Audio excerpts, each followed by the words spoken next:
There has been so little written upon this subject, notwithstanding the countless references to the teachings in the many works upon occultism, that the many earnest searchers after the arcane truths will doubtless welcome the appearance of the present volume.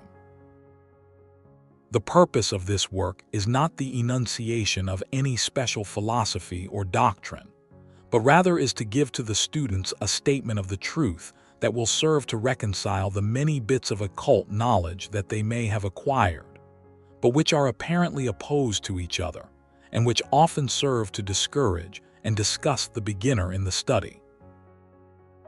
Our intent is not to erect a new temple of knowledge, but rather to place in the hands of the student a master key with which he may open the many inner doors in the temple of mystery through the main portals he has already entered.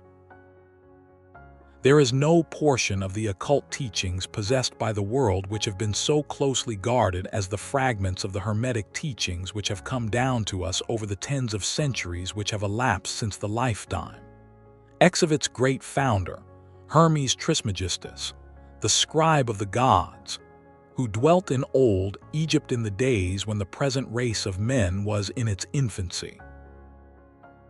Contemporary with Abraham, and if the legends be true, an instructor of that venerable sage, Hermes was, and is, the great central sun of occultism, whose rays have served to illumine the countless teachings which have been promulgated since his time. All the fundamental and basic teachings embedded in the esoteric teachings of every race may be traced back to Hermes. Even the most ancient teachings of India undoubtedly have their roots in the original Hermetic teachings. From the land of the Ganges, many advanced occultists wandered to the land of Egypt and sat at the feet of the master. From him, they obtained the master key which explained and reconciled their divergent views, and thus the secret doctrine was firmly established. From other lands also came the learned ones, all of whom regarded Hermes as the master of masters, and his influence was so great that, in spite of the many wanderings from the path on the part of the centuries of teachers in these different lands, there may still be found a certain basic resemblance and correspondence which underlies the many and often quite divergent theories entertained and taught by the occultists of these different lands today. The student of comparative religions will be able to perceive the influence of the Hermetic teachings in every religion worthy of the name, now known to man, whether it be a dead religion or one in full vigor in our own times. There is always a certain correspondence in spite of the contradictory features, and the Hermetic teachings act as the great reconciler. The lifework of Hermes seems to have been in the direction of planting the great seed truth, which has grown and blossomed in so many strange forms, rather than to establish a school of philosophy which would dominate the world's thought. But nevertheless, the original truths taught by him have been kept intact in their original purity by a few men in each age, who, refusing great numbers of half-developed students and followers, followed the Hermetic custom and reserved their truth for the few who were ready to comprehend and master it. From lip to ear, the truth has been handed down among the few. There have always been a few initiates in each generation, in the various lands of the earth, who kept alive the sacred flame of the Hermetic teachings, and such have always been willing to use their lamps to relight the lesser lamps of the outside world, when the light of truth grew dim and clouded by reason of neglect, and when the wicks became clogged with foreign matter. There were always a few to tend faithfully the altar of the truth, upon which was kept alight the perpetual lamp of wisdom. These men devoted their lives to the labor of love which the poet has so well stated in his lines. Oh, let not the flame die out, cherished age after age in its dark cavern, in its holy temples cherished. Fed by pure ministers of love, let not the flame die out. These men have never sought popular approval, nor numbers of followers. They are indifferent to these things, for they know how few there are in each generation who are ready for the truth, or who would recognize it if it were presented to them. They reserve the strong meat for men, while others furnish the milk for babes. They reserve their pearls of wisdom for the few elect, who recognize their value and who wear them in their crowns, instead of casting them before the materialistic vulgar swine, who would trample them in the mud and mix them with their disgusting mental food. But still, these men have never forgotten or overlooked the original teachings of Hermes regarding the passing on of the words of truth to those ready to receive it, which teaching is stated in the Kybalion as follows: "Where fall the footsteps of the master, the ears of those ready for his teaching open wide." And again, "When the ears of the student are ready to hear, then cometh the lips to fill them with." Romans 12 wisdom. But their customary attitude has always been strictly in accordance with the other Hermetic aphorism, also in the Kybalion: "The lips of wisdom are closed, except to the ears of understanding." There are those who have criticized this attitude of the Hermetists, and who have claimed that they did not manifest the proper spirit in their policy of seclusion and reticence. But a moment's glance back over the pages of history will show the wisdom of the masters, who knew the folly of attempting to teach to the world that which it was neither ready or willing to receive. The Hermetists have never sought to be martyrs, and have instead sat silently aside with a pitying smile on their closed lips, while the heathen raged noisily about them, in their customary amusement of putting to death and torture the honest but misguided enthusiasts who imagined that they could force upon a race of barbarians the truth capable of being understood only by the elect who had advanced along the path. And the spirit of persecution has not as yet died out in the land. There are certain Hermetic teachings which, if publicly promulgated, would bring down upon the teachers a great cry of scorn and revilement from the multitude, who would again raise the cry of "Crucify, crucify." In this little work, we have endeavored to give you an idea of the fundamental teachings of the Kybalion, striving to give you the working principles, leaving you to apply them yourselves, rather than attempting to work out the teaching in detail. If you are a true student, you will be able to work out and apply these principles. If not, then you must develop yourself into one, for otherwise the Hermetic teachings will be as words to you. The three initiates. The lips of wisdom are closed except to the ears of understanding. From Old Egypt have come the fundamental esoteric and occult teachings which have so strongly influenced the philosophies of all races, nations, and peoples for several thousand years. Egypt, the home of the pyramids and the Sphinx, was the birthplace of the hidden wisdom and mystic teachings. From her secret doctrine, all nations have borrowed. India, Persia, Chaldea, Media, China, Japan, Assyria, ancient Greece and Rome, and other ancient countries partook liberally at the feast of knowledge, which the hierophants and masters of the land of Isis so freely provided for those who came prepared to partake of the great store of mystic and occult lore, which the masterminds of that ancient land had gathered together. In ancient Egypt dwelt the great adepts and masters who have never been surpassed, and who seldom have been equaled, during the centuries that have taken their processional flight since the days of the great Hermes. In Egypt was located the great lodge of lodges of the mystics. At the doors of her temples entered the neophytes who afterward, as hierophants, adepts, and masters, traveled to the four corners of the earth, carrying with them the precious knowledge which they were ready, anxious, and willing to pass on to those who were ready to receive the same. All students of the occult recognize the debt that they owe to these venerable masters of that ancient land. But among these great masters of ancient Egypt there once dwelt one of whom masters hailed as the Master of Masters. This man, if man indeed he was, dwelt in Egypt in the earliest days. He was known as Hermes Trismegistus.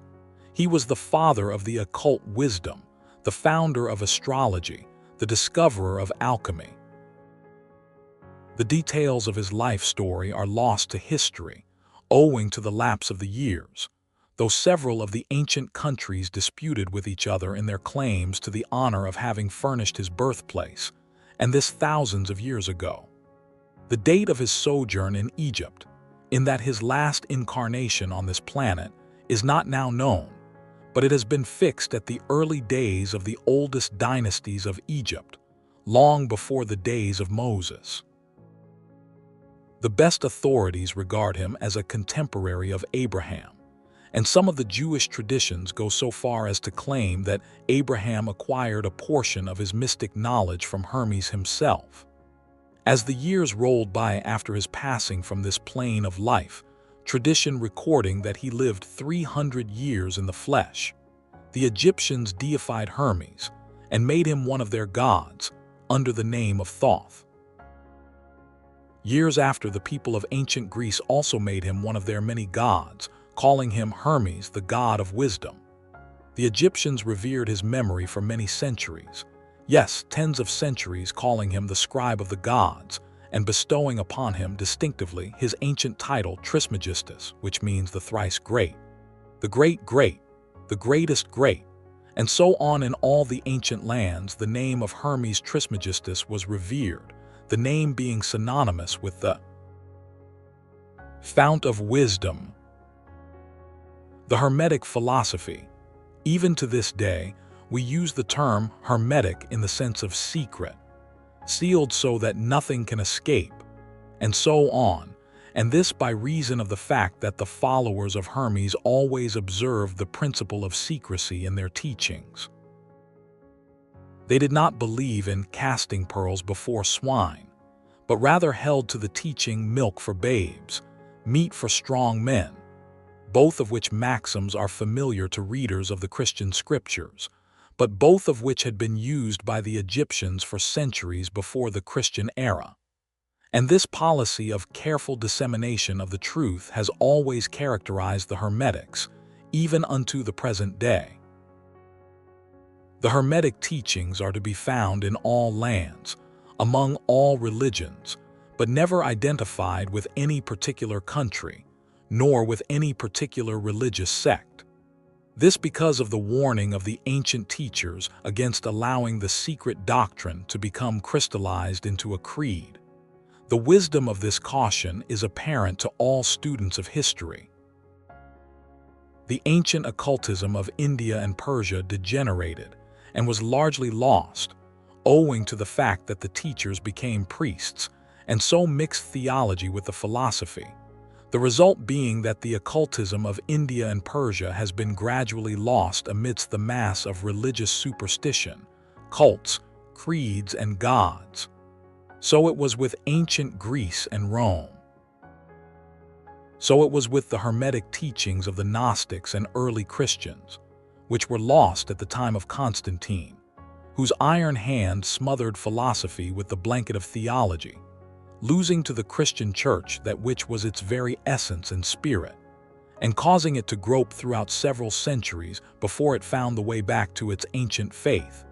The indications apparent to all careful observers in this 20th century being that the Church is now struggling to get back to its ancient mystic teachings. But there were always a few faithful souls who kept alive the flame, tending it carefully and not allowing its light to become extinguished. And thanks to these staunch hearts and fearless minds, we have the truth still with us. But it is not found in books to any great extent. It has been passed along from master to student, from initiate to hierophant, from lip to ear. When it was written down at all, its meaning was veiled in terms of alchemy and astrology, so that only those possessing the key could read it aright. This was made necessary in order to avoid the persecutions of the theologians of the Middle Ages, who fought the secret doctrine with fire and sword, stake, gibbet, and cross. Even to this day, there will be found but few reliable books on the Hermetic philosophy, although there are countless references to it in many books written on various phases of occultism. And yet, the Hermetic philosophy is the only master key which will open all the doors of the occult teachings. In the early days, there was a compilation of certain basic Hermetic doctrines, passed on from teacher to student, which was known as the Kybalion, the exact significance and meaning of the term having been lost for several centuries. This teaching, however, is known to many to whom it has descended from mouth to ear, on throughout the centuries. Its precepts have never been written down or printed, so far as we know. It was merely a collection of maxims, axioms, and precepts, which were non-understandable to outsiders, but which were readily understood by students. After the axioms, maxims, and precepts had been explained and exemplified by the Hermetic initiates to their neophytes. These teachings really constituted the basic principles of the art of Hermetic alchemy, which, contrary to the general belief, dealt in the mastery of mental forces rather than material elements, the transmutation of one kind of mental vibrations into others, instead of the changing of one kind of metal into another. The legends of the philosopher's stone, which would turn base metal into gold, was an allegory relating to Hermetic philosophy, readily understood by all students of true Hermeticism. In this little book, of which this is the first lesson, we invite our students to examine into the Hermetic teachings, as set. The Hermetic philosophy, forth in the Kybalion and as explained by ourselves, humble students of the teachings, who, while bearing the title of initiates, are still students at the feet of Hermes, the Master. We herein give you many of the maxims, axioms, and precepts of the Kybalion, accompanied by explanations and illustrations, which we deem likely to render the teachings more easily comprehended by the modern student, particularly as the original text is purposely veiled in obscure terms. The original maxims, axioms, and precepts of the Kybalion are printed herein in quotation marks, the proper credit being given. Our own work is of the work. We trust that the many students to whom we now offer this little work will derive as much benefit from the study of its pages as have the many who have gone on before, treading the same path to mastery throughout the centuries that have passed since the times of Hermes Trismegistus, the master of masters, the great. In the words of the Kybalion, where fall the footsteps of the master, the ears of those ready for his teaching open wide. The Kybalion. When the ears of the student are ready to hear, then cometh the lips to fill them with wisdom. The Kybalion.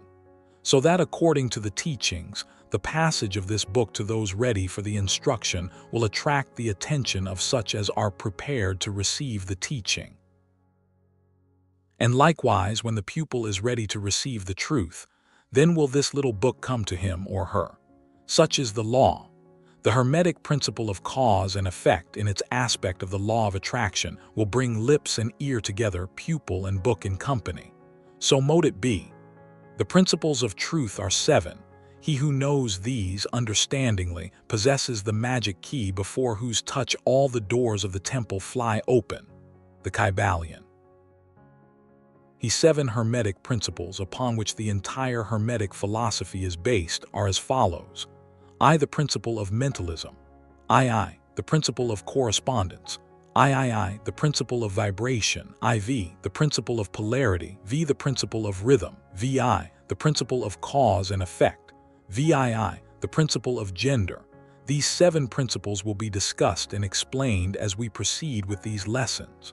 A short explanation of each, however, may as well be given at this point. The principle of mentalism. The all is mind, the universe is mental, the Kybalion. This principle embodies the truth that all is mind. It explains that the all, which is the substantial reality underlying all the outward manifestations and appearances which we know under the terms of the material universe, the phenomena of life, matter, energy, and in short, all that is apparent to our material senses is spirit, which in itself is unknowable and undefinable, but which may be considered and thought of as an universal, infinite living mind. It also explains that all the phenomenal world or universe is simply a mental creation of the all, subject to the laws of created things, and that the universe, as a whole, and in its parts or units, has its existence in the mind of the all, in which mind we live and move and have our being. This principle, by establishing the mental nature of the universe, easily explains all of the varied mental and psychic phenomena that occupy such a large portion of the public attention, and which, without such explanation, are non-understandable and defy scientific treatment. An understanding of this great Hermetic principle of mentalism enables the individual to readily grasp the laws of the mental universe and to apply the same to his well-being and advancement. The Hermetic student is enabled to apply intelligently the great mental laws, instead of using them in a haphazard manner. With the master key in his possession, the student may unlock the many doors of the mental and psychic temple of knowledge and enter the same freely and intelligently. This principle explains the true nature of energy, power, and matter, and why and how all these are subordinate to the mastery of mind.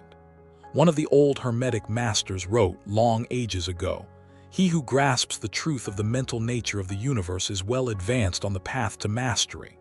And these words are as true today as at the time they were first written.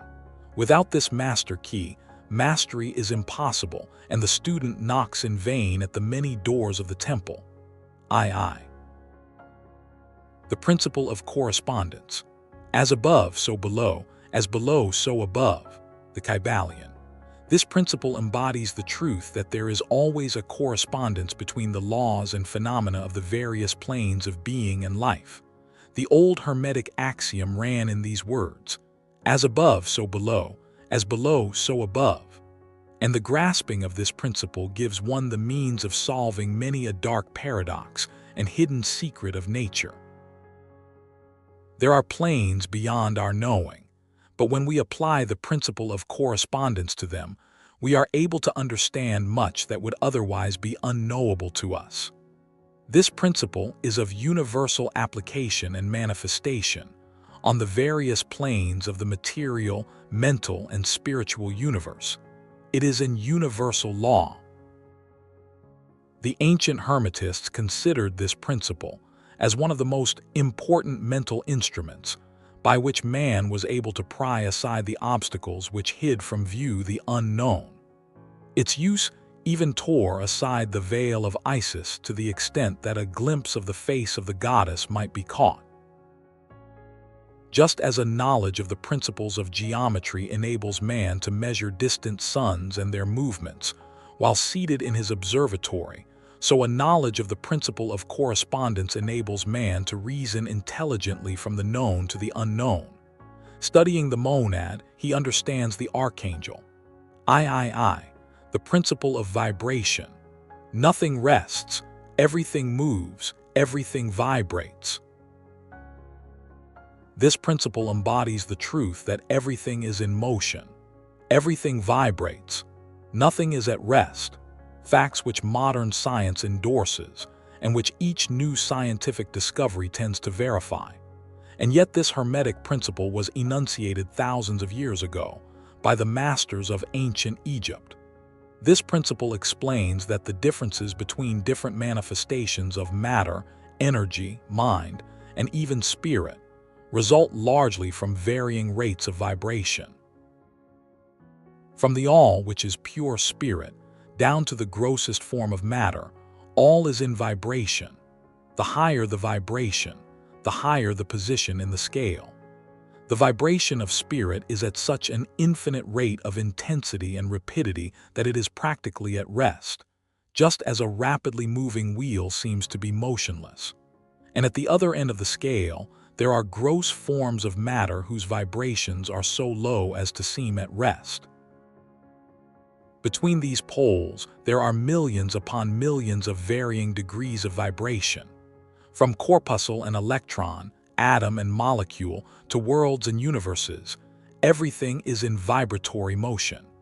This is also true on the planes of energy and force, which are but varying degrees of vibration, and also on the mental planes, whose states depend upon vibrations, and even on to the spiritual planes. An understanding of this principle with the appropriate formulas enables Hermetic students to control their own mental vibrations as well as those of others. The masters also apply this principle to the conquering of natural phenomena in various ways. He who understands the principle of vibration has grasped the scepter of power, says one of the old writers. IV, the principle of polarity. Everything is dual, everything has poles, everything has its pair of opposites, like and unlike are the same. Opposites are identical in nature but different in degree, extremes meet. All truths are but half-truths, all paradoxes may be reconciled. The Kybalion. This principle embodies the truth that everything is dual, everything has two poles, everything has its pair of opposites, all of which were old Hermetic axioms. It explains the old paradoxes that have perplexed so many, which have been stated as follows. Thesis and antithesis are identical in nature but different in degree. Opposites are the same, differing only in degree. The pairs of opposites may be reconciled. Extremes meet. Everything is and isn't at the same time. All truths are but half-truths. Every truth is half-false. There are two sides to everything, and so on and so on and so on. It explains that in everything there are two poles or opposite aspects, and that opposites are really only the two extremes of the same thing, with many varying degrees between them.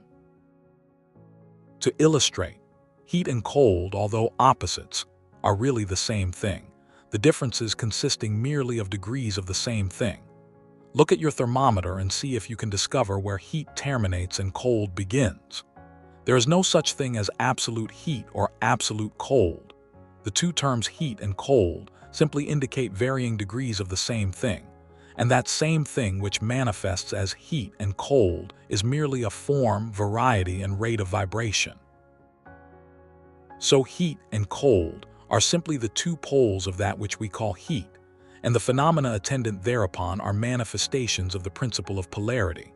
The same principle manifests in the case of light and darkness, which are the same thing, the difference consisting of varying degrees between the two poles of the phenomena. Where does darkness leave off and light begin? What is the difference between large and small, between hard and soft, between black and white, between sharp and dull, between noise and quiet, between high and low, between positive and negative? The principle of polarity explains these paradoxes, and no other principle can supersede it. The same principle operates on the mental plane. Let us take a radical and extreme example, that of love and hate, two mental states apparently totally different.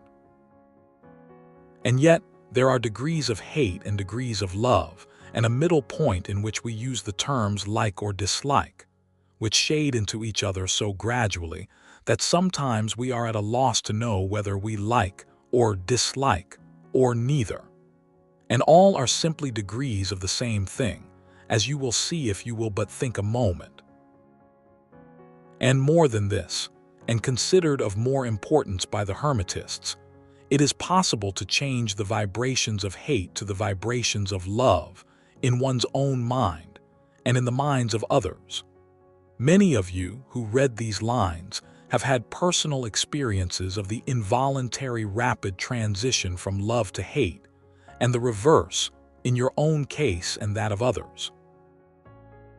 And you will therefore realize the possibility of this being accomplished by the use of the will, by means of the Hermetic formulas.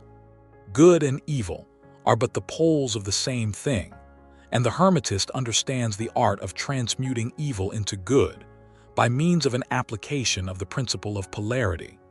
In short, the art of polarization becomes a phase of mental alchemy known and practiced by the ancient and modern Hermetic masters. An understanding of the principle will enable one to change his own polarity as well as that of others if he will devote the time and study necessary to master the art. The principle of rhythm. Everything flows out and in.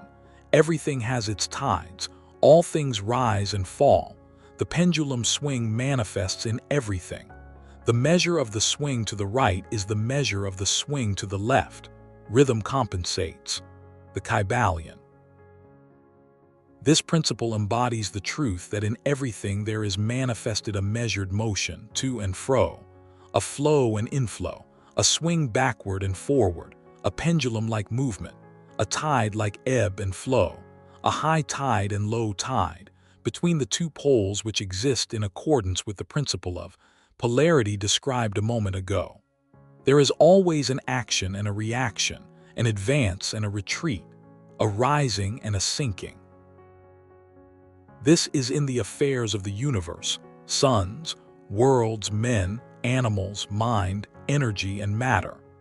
This law is manifest in the creation and destruction of worlds, in the rise and fall of nations, in the life of all things, and finally in the mental states of man. And it is with this latter that the Hermetists find the understanding of the principle most important. The Hermetists have grasped this principle, finding its universal application, and have also discovered certain means to overcome its effects in themselves by the use of the appropriate formulas and methods. They apply the mental law of neutralization. They cannot annul the principle or cause it to cease its operation, but they have learned how to escape its effects upon themselves to a certain degree depending upon the mastery of the principle. They have learned how to use it instead of being used by it. In this and similar methods consists the art of the Hermetists. The master of Hermetics polarizes himself at the point at which he desires to rest, and then neutralizes the rhythmic swing of the pendulum which would tend to carry him to the other pole. All individuals who have attained any degree of self-mastery do this to a certain degree, more or less unconsciously, but the master does this consciously, and by the use of his will, and attains a degree of poise and mental firmness almost impossible of belief on the part of the masses who are swung backward and forward like a pendulum. This principle and that of polarity have been closely studied by the Hermetists, and the methods of counteracting, neutralizing, and using them form an important part of the Hermetic mental alchemy. The principle of cause and effect. Every cause has its effect. Every effect has its cause. Everything happens according to law. Chance is but a name for law not recognized. There are many planes of causation, but nothing escapes the law. The Kybalion. This principle embodies the fact that there is a cause for every effect, an effect from every cause. It explains that everything happens according to law, that nothing ever merely happens, that there is no such thing as chance, that while there are various planes of cause and effect, the higher dominating the lower planes, still nothing ever entirely escapes the law. The Hermetists understand the art and methods of rising above the ordinary plane of cause and effect to a certain degree, and by mentally rising to a higher plane they become causers instead of effects. The masses of people are carried along, obedient to environment, the wills and desires of others stronger than themselves, heredity, suggestion, and other outward causes moving them about like pawns on the chessboard of life. But the masters, rising to the plane above, dominate their moods, characters, qualities, and powers, as well as the environment surrounding them, and become movers instead of pawns. They help to play the game of life, instead of being played and moved about by other wills and environment. They use the principle instead of being its tools. The masters obey the causation of the higher planes, but they help to rule on their own plane. In this statement there is condensed a wealth of Hermetic knowledge. Let him read who can. VII, the principle of gender. Gender is in everything. Everything has its masculine and feminine principles. Gender manifests on all planes. The Kybalion. This principle embodies the truth that there is gender manifested in everything, the masculine and feminine principles ever at work. This is true not only of the physical plane, but of the mental and even the spiritual planes. On the physical plane, the principle manifests as sex. On the higher planes, it takes higher forms, but the principle is ever the same. No creation, physical, mental, or spiritual, is possible without this principle. An understanding of its laws will throw light on many a subject that has perplexed the minds of men. The principle of gender works ever in the direction of generation, regeneration, and creation. Everything and every person contains the two elements or principles, or this great principle within it, him or her. Every male thing has the female element also. Every female contains also the male principle. If you would understand the philosophy of mental and spiritual creation, generation, and regeneration, you must understand and study this Hermetic principle. It contains the solution of many mysteries of life. We caution you that this principle has no reference to the many base, pernicious, and degrading lustful theories, teachings, and practices, which are taught under fanciful titles, and which are a prostitution of the great natural principle of gender. Such base revivals of the ancient infamous forms of phallicism tend to ruin mind, body, and soul, and the Hermetic philosophy has ever sounded the warning note against these degraded teachings which tend toward lust, licentiousness, and perversion of nature's principles. If you seek such teachings, you must go elsewhere for them. Hermeticism contains nothing for you along these lines. To the pure, all things are pure. To the base, all things are base. Mind as well as metals and elements may be transmuted from state to state, degree to degree, condition to condition, pole to pole, vibration to vibration. True Hermetic transmutation is a mental art. As we have stated, the Hermetists were the original alchemists, astrologers, and psychologists, Hermes having been the founder of these schools of thought. From astrology has grown modern astronomy. From alchemy has grown modern chemistry. From the mystic psychology has grown the modern psychology of the schools. But it must not be supposed that the ancients were ignorant of that which the modern schools suppose to be their exclusive and special property. The records engraved on the stones of ancient Egypt show conclusively that the ancients had a full comprehensive knowledge of astronomy, the very building of the pyramids showing the connection between their design and the study of astronomical science. Nor were they ignorant of chemistry, for the fragments of the ancient writings show that they were acquainted with the chemical properties of things. In fact, the ancient theories regarding physics are being slowly verified by the latest discoveries of modern science, notably those relating to the constitution of matter. Nor must it be supposed that they were ignorant of the so-called modern discoveries in psychology. On the contrary, the Egyptians were especially skilled in the science of psychology, particularly in the branches that the modern schools ignore, but which nevertheless are being uncovered under the name of psychic science, which is perplexing the psychologists of today and making them reluctantly admit that there may be something in it after all. The truth is that beneath the material, chemistry, astronomy, and psychology, that is, the psychology in its phase of brain action, the ancients possessed a knowledge of transcendental astronomy called astrology, of transcendental chemistry called alchemy, of transcendental psychology called mystic psychology. They possess the inner knowledge as well as the outer knowledge, the latter alone being possessed by modern scientists. Among the many secret branches of knowledge possessed by the Hermetists was that known as mental transmutation, which forms the subject matter of this lesson.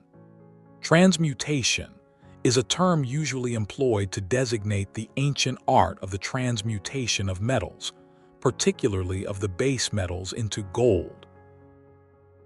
The word transmute means to change from one nature, form, or substance into another, to transform, Webster, and accordingly, mental transmutation means the art of changing and transforming mental states, forms, and conditions into others. So you may see that mental transmutation is the art of mental chemistry, if you like the term, a form of practical mystic psychology. But this means far more than appears on the surface. Transmutation, alchemy, or chemistry on the mental plane is important enough in its effects, to be sure, and if the art stopped there, it would still be one of the most important branches of study known to man. But this is only the beginning. Let us see why. Mental transmutation. The first of the 7 Hermetic principles is the principle of mentalism, the axiom of which is the all is mind. The universe is mental, which means that the underlying reality of the universe is mind, and the universe itself is mental, that is, existing in the mind of the all. We shall consider this principle in succeeding lessons, but let us see the effect of the principle if it be assumed to be true. If the universal is mental in its nature, then mental transmutation must be the art of changing the conditions of the universe, along the lines of matter, force, and mind. So you see, therefore, that mental transmutation is really the magic of which the ancient writers had so much to say in their mystical works, and about which they gave so few practical instructions. If all be mental, then the art which enables one to transmute mental conditions must render the master the controller of material conditions as well as those ordinarily called mental. As a matter of fact, none but advanced mental alchemists have been able to attain the degree of power necessary to control the grosser physical conditions, such as the control of the elements of nature, the production or cessation of tempests, the production and cessation of earthquakes and other great physical. But that such men have existed, and do exist today, is a matter of earnest belief to all advanced occultists of all schools. That the masters exist and have these powers, the best teachers assure their students, having had experiences which justify them in such belief and statements. These masters do not make public exhibitions of their powers, but seek seclusion from the crowds of men, in order to better work their way along the path of attainment. We mention their existence at this point merely to call your attention to the fact that their power is entirely mental and operates along the lines of the higher mental transmutation under the Hermetic principle of mentalism. The universe is mental, the Kybalion, but students and Hermetists of lesser degree than masters, the initiates and teachers, are able to freely work along the mental plane in mental transmutation. In fact, all that we call psychic phenomena, mental influence, mental science, new thought phenomena, and so on, operates along the same general lines, for there is but one principle involved, no matter by what name the phenomena be called. The student and practitioner of mental transmutation works among the mental plane, transmuting mental conditions, states, and so on into others according to various formulas, more or less efficacious. The various treatments, affirmations, denials, and so on, of the schools of mental science are but formulas, often quite imperfect and unscientific, of the Hermetic art. The majority of modern practitioners are quite ignorant compared to the ancient masters, for they lack the fundamental knowledge upon which the work is based.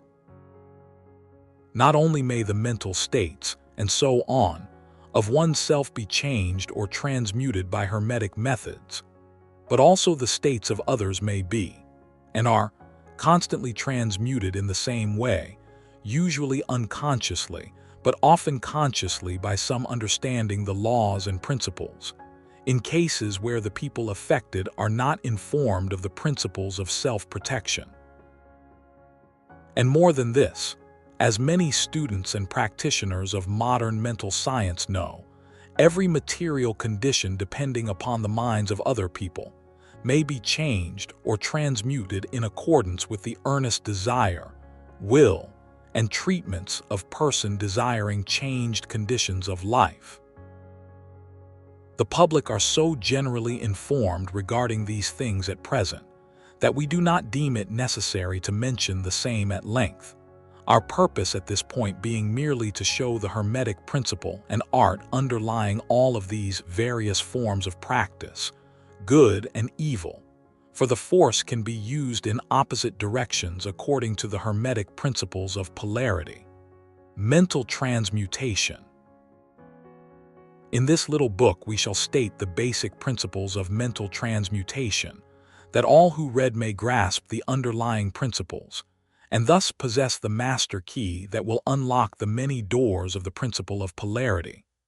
We shall now proceed to a consideration of the first of the Hermetic 7 principles, the principle of mentalism, in which is explained the truth that the all is mind. The universe is mental, in the words of the Kybalion. We ask the close attention and careful study of this great principle on the part of our students, for it is really the basic principle of the whole Hermetic philosophy and of the Hermetic art of mental transmutation. Under and back of the universe of time, space, and change is ever to be found the substantial reality, the fundamental truth.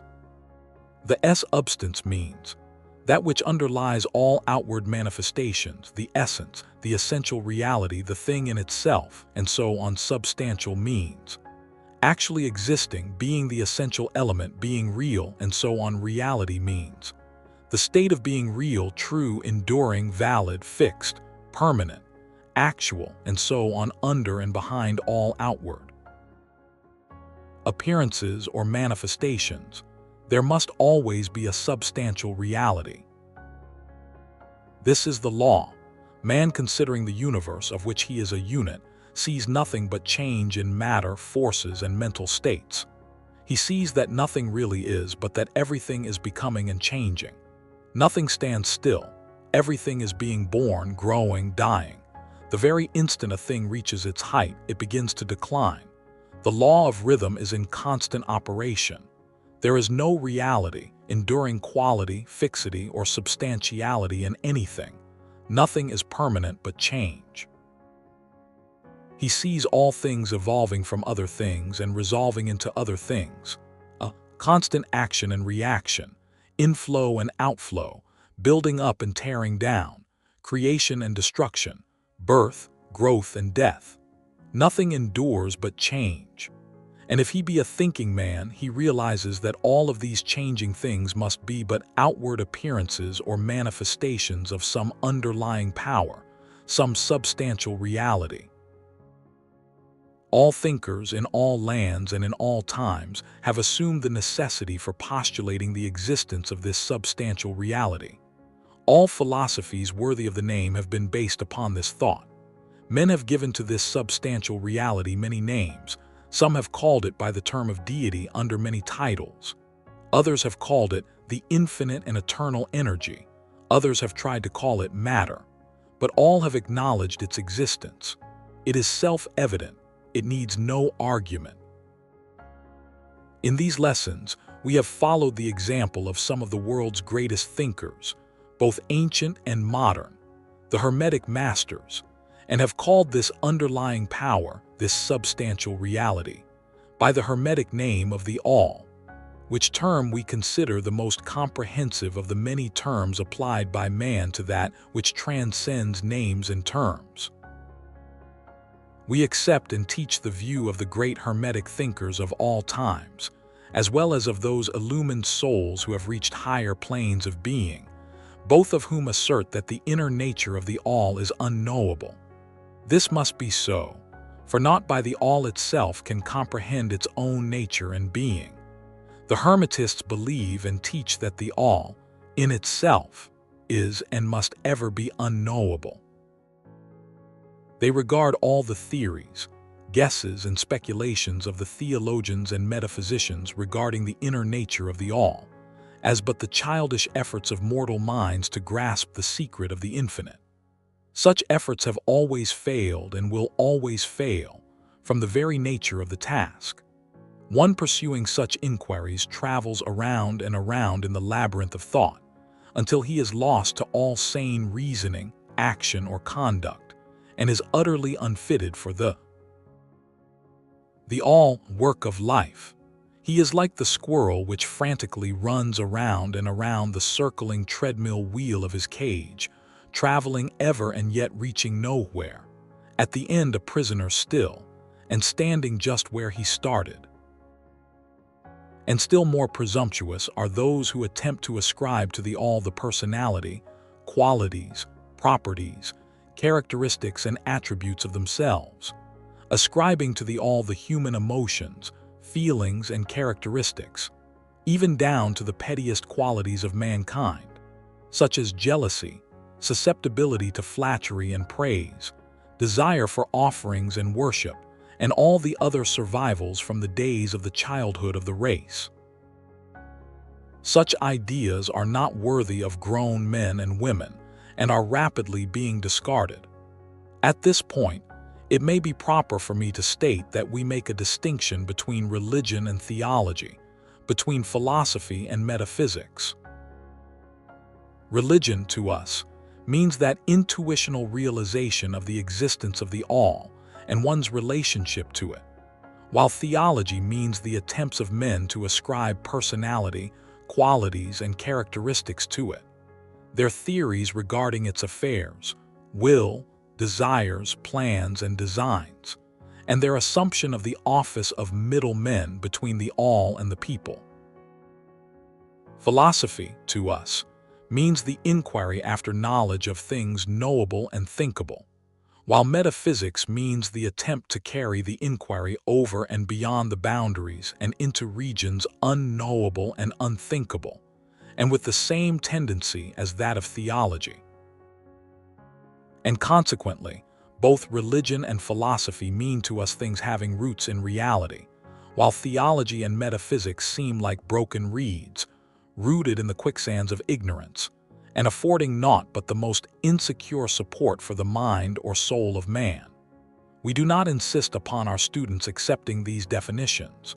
We mention them merely to show our position.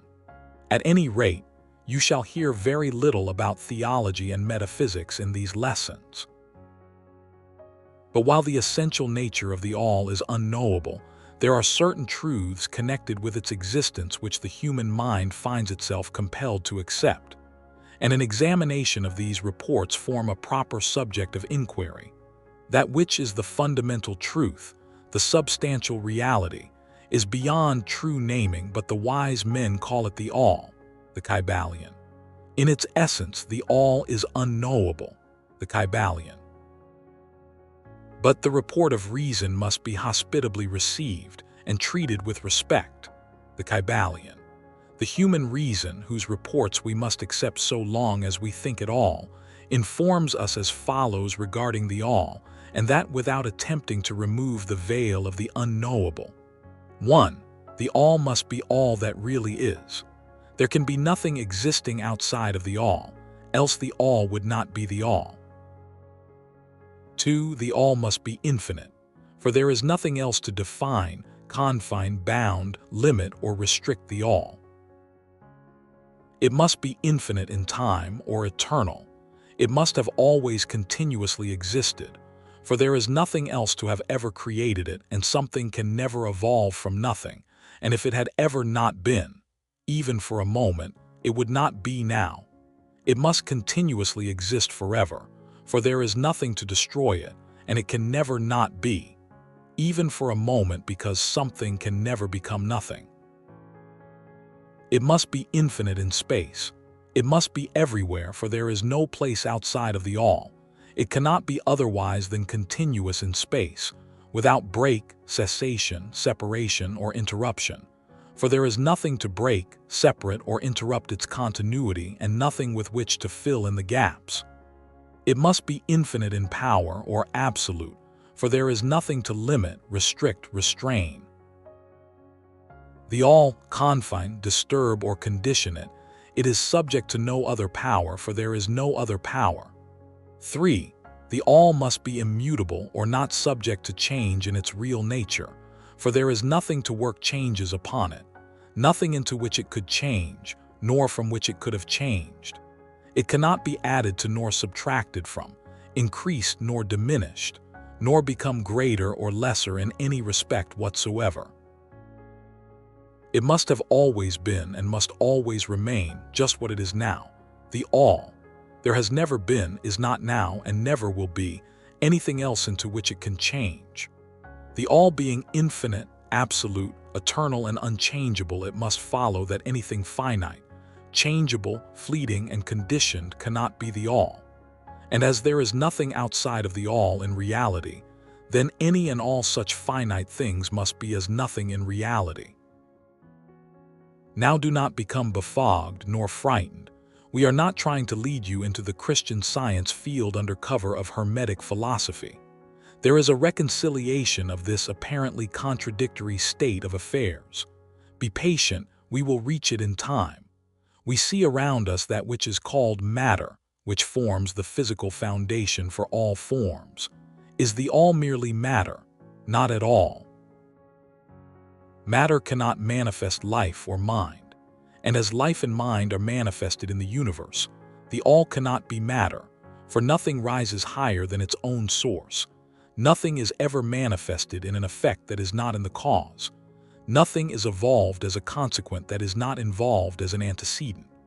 And then modern science informs us that there is really no such thing as matter, that what we call matter is merely interrupted energy or force. That is, energy or force at a low rate of vibration. As a recent writer has said, matter has melted into mystery. Even material science has abandoned the theory of matter and now rests on the basis of energy. Then is the all mere energy or force, not energy or force as the materialists use the terms, for their energy and force are blind, mechanical things devoid of life or mind. Life and mind can never evolve from blind energy or force, for the reason given a moment ago. Nothing can rise higher than its source. Nothing is evolved unless it is involved. Nothing manifests in the effect unless it is in the cause. And so the all cannot be mere energy or force, for if it were, then there would be no such things as life and mind in existence, and we know better than that. For we are alive and using mind to consider this very question, and so are those who claim that energy or force is everything. What is there then higher than matter or energy that we know to be existent in the universe? Life and mind. Life and mind in all their varying degrees of unfoldment. Then, you ask, do you mean to tell us that the all is life and mind? Yes and no is our answer. If you mean life and mind as we poor petty mortals know them, we say no, the all is not that. But what kind of life and mind do you mean, you ask? The answer is living mind, as far above that which mortals know by those words, as life and mind are higher than mechanical forces, or matter, infinite living mind as compared to finite life and mind. We mean that which the illumined souls mean when they reverently pronounce the word spirit. The all is infinite living mind, the illumined call it spirit. The universe is mental, held in the mind of the all, the Kybalion. He all is spirit, but what is spirit? This question cannot be answered, for the reason that its definition is practically that of the all, which cannot be explained or defined. Spirit is simply a name that men give to the highest conception of infinite living mind. It means the real essence. It means living mind, as much superior to life and mind as we know them, as the latter are superior to mechanical energy and matter.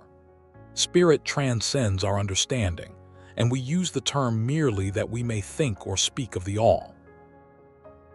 For the purposes of thought and understanding, we are justified in thinking of spirit as infinite living mind, at the same time acknowledging that we cannot fully understand it. We must either do this or stop thinking of the matter at all. Let us now proceed to a consideration of the nature of the universe as a whole and in its parts. What is the universe? We have seen that there can be nothing outside of the all. Then is the universe the all? No, this cannot be, because the universe seems to be made up of many and is constantly changing, and in other ways it does not measure up to the ideas that we are compelled to accept regarding the all, as stated in our last lesson. Then if the universe be not the all, then it must be nothing. Such is the inevitable conclusion of the mind at first thought. But this will not satisfy the question, for we are sensible of the existence of the universe. Then if the universe is neither the all nor nothing, what can it be? Let us examine this question. If the universe exists at all or seems to exist, it must proceed in some way from the all. It must be a creation of the all. But as something can never come from nothing, from what could the all have created it? Some philosophers have answered this question by saying that the all created the universe from itself, that is, from the being and substance of the all. But this will not do, for the all cannot be subtracted from, nor divided as we have seen. And then again, if this be so, would not each particle in the universe be aware of its being the all? The all could not lose its knowledge of itself, nor actually become an atom or blind force or lowly living thing. Some men indeed, realizing that the all is indeed all, and also recognizing that they, the men, existed, have jumped to the conclusion that they and the all were identical, and they have filled the air with shouts of "I am God," to the amusement of the multitude and the sorrow of sages. The claim of the corpuscle that "I am man" would be modest in comparison. But what indeed is the universe, if it be not the all, not yet created by the all having separated itself into fragments? What else can it be? Of what else can it be made? This is the great question. Let us examine it carefully. We find here that the principle of correspondence, see lesson I, comes to our aid here. The old Hermetic axiom, as above so below, may be pressed into service at this point. Let us endeavor to get a glimpse of the workings on higher planes by examining those on our own. The principle of correspondence must apply to this as well as to other problems. Let us see. On his own plane of being, how does man create? Well, first, he may create by making something out of outside materials. But this will not do, for there are no materials outside of the all with which it may create. Well then, secondly, man procreates or reproduces his kind by the process of begetting, which is self-multiplication accomplished by transferring a portion of his substance to his offspring. But this will not do, because the all cannot transfer or subtract a portion of itself, nor can it reproduce or multiply itself. In the first place there would be a taking away, and in the second case a multiplication or addition to the all, both thoughts being an absurdity. Is there no third way in which man creates? Yes, there is. He creates mentally. And in so doing he uses no outside materials, nor does he reproduce himself, and yet his spirit pervades the mental creation. Following the principle of correspondence, we are justified in considering that the all creates the universe mentally, in a manner akin to the process whereby man creates mental images. And here is where the report of reason tallies precisely with the report of the illumined, as shown by their teachings and writings. Such are the teachings of the wise men. Such was the teaching of Hermes. The all can create in no other way except mentally, without either using material, and there is none to use, or else reproducing itself, which is also impossible. There is no escape from this conclusion of the reason, which, as we have said, agrees with the highest teachings of the Illumined. Just as you, student, may create a universe of your own in your mentality, so does the All create universes in its own mentality. But your universe is the mental creation of a finite mind, whereas that of the All is the creation of an infinite. The two are similar in kind, but infinitely different in degree. We shall examine more closely into the process of creation and manifestation as we proceed. But this is the point to fix in your minds at this stage. The universe, and all it contains, is a mental creation of the All. Verily, indeed, all is mind. The All creates in its infinite mind countless universes, which exist for eons of time. And yet, to the All, the creation, development, decline, and death of a million universes is as the time of the twinkling of an eye, the Kybalion. The infinite mind of the All is the womb of universes. The principle of gender, see Lesson I and other lessons to follow, is manifested on all planes of life, material, mental, and spiritual. But as we have said before, gender does not mean sex. Sex is merely a material manifestation of gender. Gender means relating to generation or creation.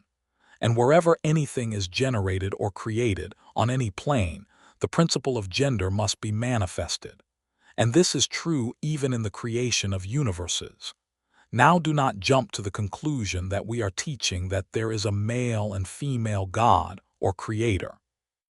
That idea is merely a distortion of the ancient teachings on the subject.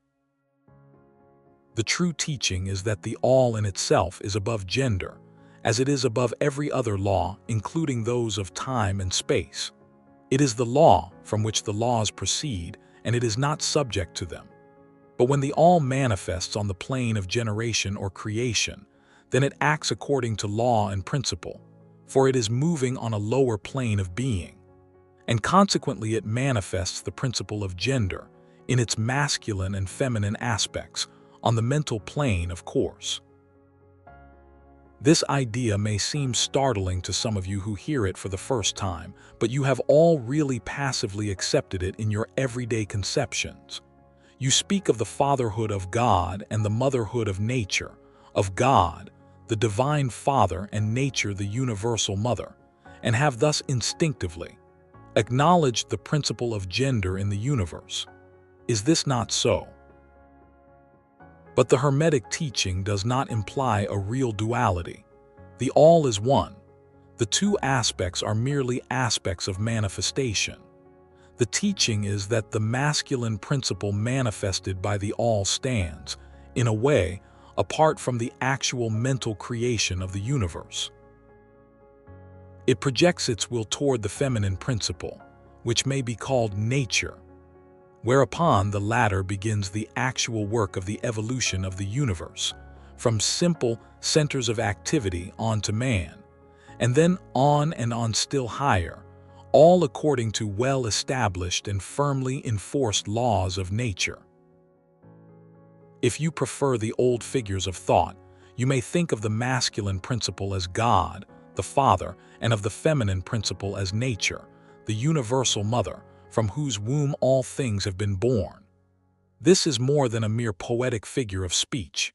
It is an idea of the actual process of the creation of the universe. But always remember that the All is but one, and that in its infinite mind the universe is generated, created, and exists.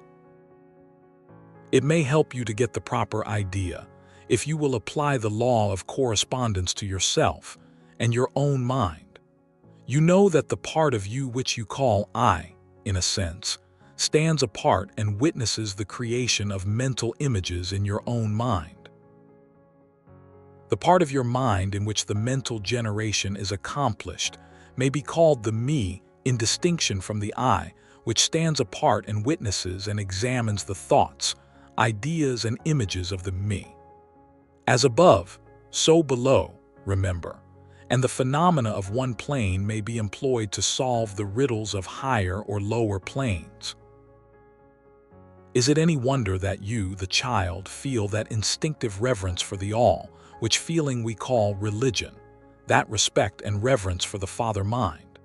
Is it any wonder that, when you consider the works and wonders of nature, you are overcome with a mighty feeling which has its roots away, down in your inmost being?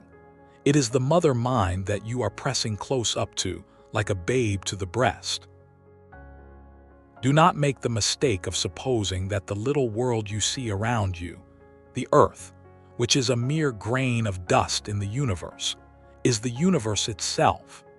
There are millions upon millions of such worlds and greater, and there are millions of such universes in existence within the infinite mind of the All. And even in our own little solar system, there are regions and planes of life far higher than ours, and beings compared to which we earth-bound mortals are as the slimy life forms that dwell on the ocean's bed when compared to man. There are beings with powers and attributes higher than man has ever dreamed of the gods possessing. And yet these beings were once as you, and still lower, and you will be even as they and still higher in time, for such is the destiny of man as reported by the illumined. And death is not real even in the relative sense. It is but birth to a new life, and you shall go on and on and on to higher and still higher planes of life, for eons upon eons of time. The universe is your home, and you shall explore its farthest recesses before the end of time. You are dwelling in the infinite mind of the All, and your possibilities and opportunities are infinite, both in time and space. And at the end of the grand cycle of eons, when the All shall draw back into itself all of its creations, you will go gladly, for you will then be able to know the whole truth of being at one with the All. Such is the report of the illumined, those who have advanced well along the path. And in the meantime, rest calm and serene. You are safe and protected by the infinite power of the Father-Mother Mind. Within the Father-Mother Mind, mortal children are at home. There is not one who is fatherless nor motherless in the universe. The half-wise, recognizing the comparative unreality of the universe, imagine that they may defy its laws. Such are vain and presumptuous fools, and they are broken against the rocks and torn asunder by the elements by reason of their folly. The truly wise, knowing the nature of the universe, use law against laws, the higher against the lower, and by the art of alchemy transmute that which is undesirable into that which is worthy, and thus triumph. Mastery consists not in abnormal dreams, visions, and fantastic imaginings or living, but in using the higher forces against the lower, escaping the pains of the lower planes by vibrating on the higher. Transmutation, not presumptuous denial, is the weapon of the master, the Kybalion. His is the paradox of the universe, resulting from the principle of polarity which manifests when the All begins to create. Hearken to it, for it points the difference between half-wisdom and wisdom. While to the infinite All, the universe, its laws, its powers, its life, its phenomena, are as things witnessed in the state of meditation or dream. Yet to all that is finite, the universe must be treated as real, and life and action and thought must be based thereupon accordingly, although with an ever-understanding of the higher truth, each according to its own plane and laws. Were the All to imagine that the universe were indeed reality, then woe to the universe, for there would be then no escape from lower to higher, divineward.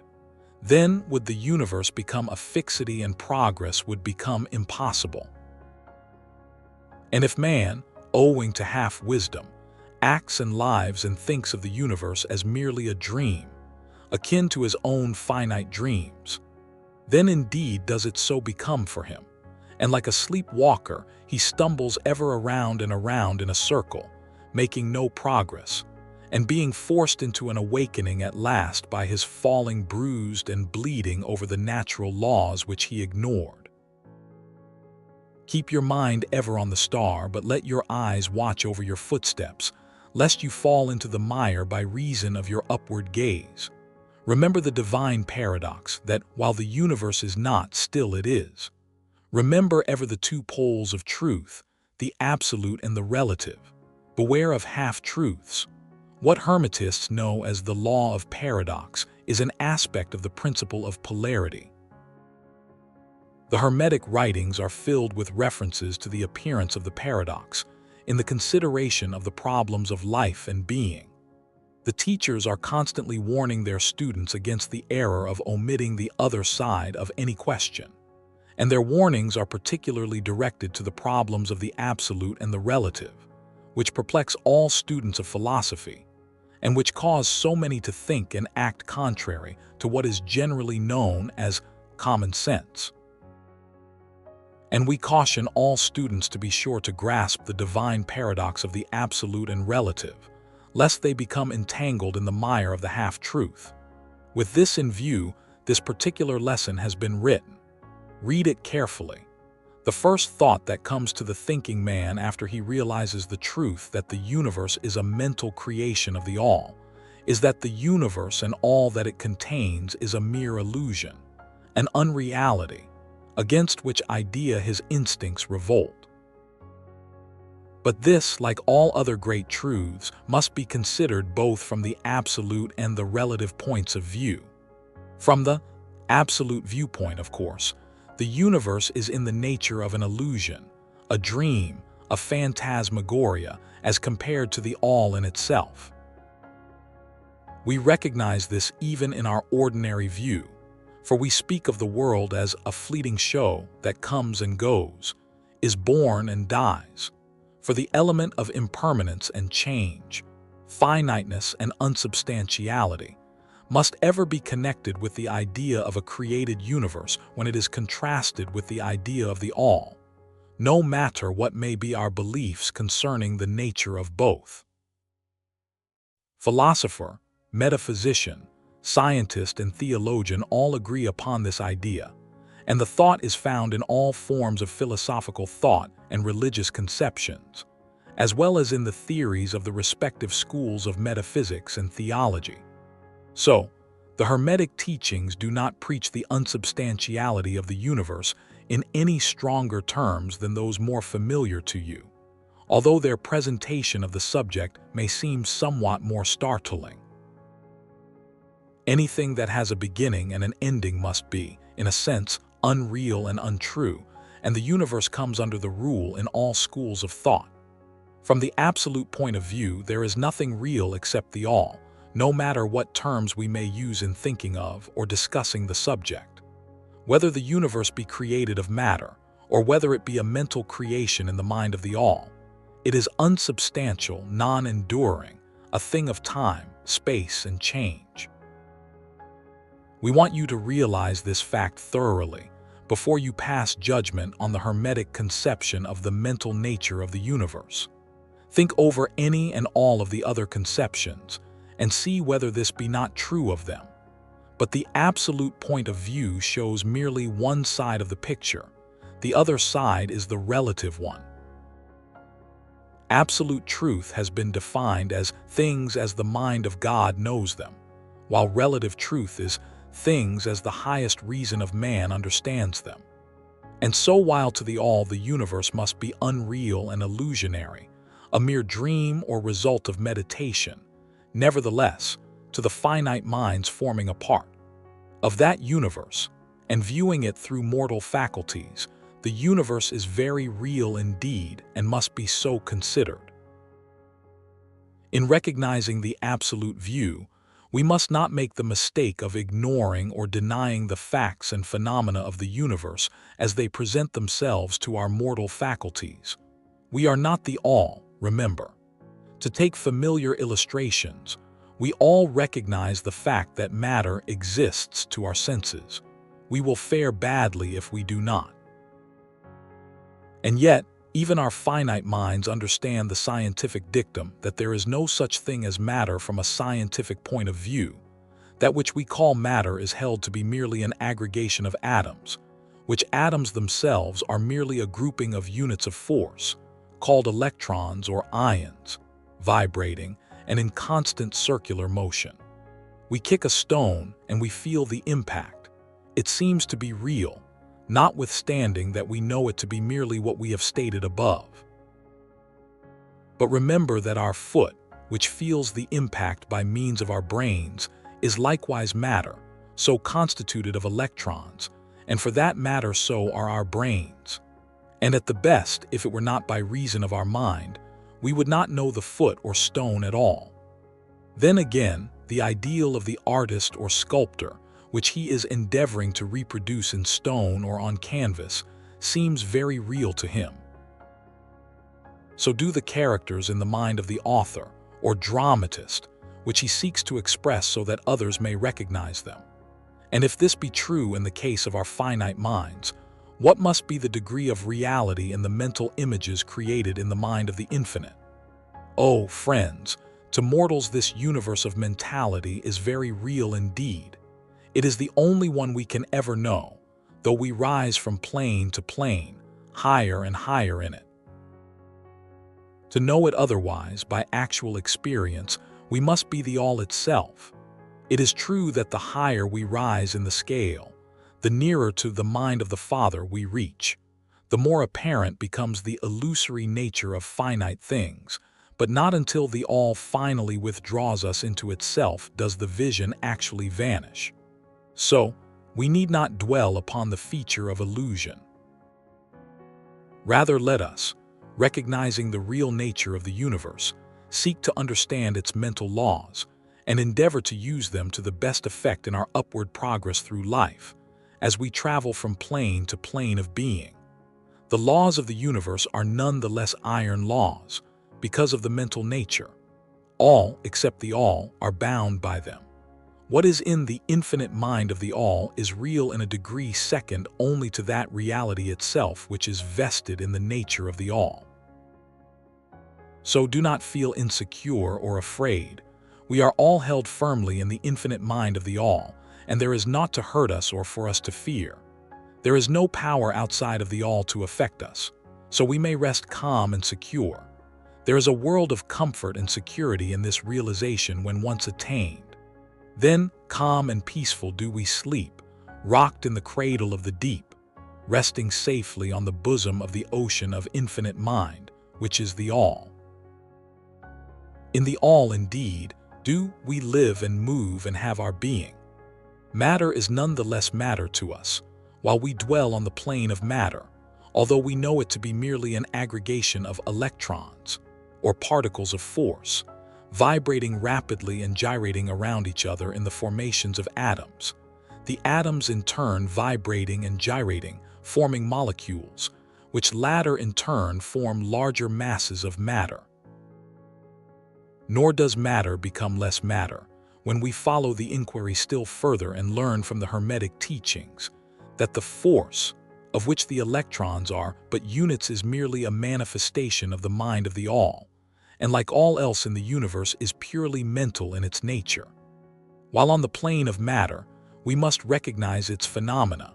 We may control matter, as all masters of higher or lesser degree do, but we do so by applying the higher forces. We commit a folly when we attempt to deny the existence of matter in the relative aspect.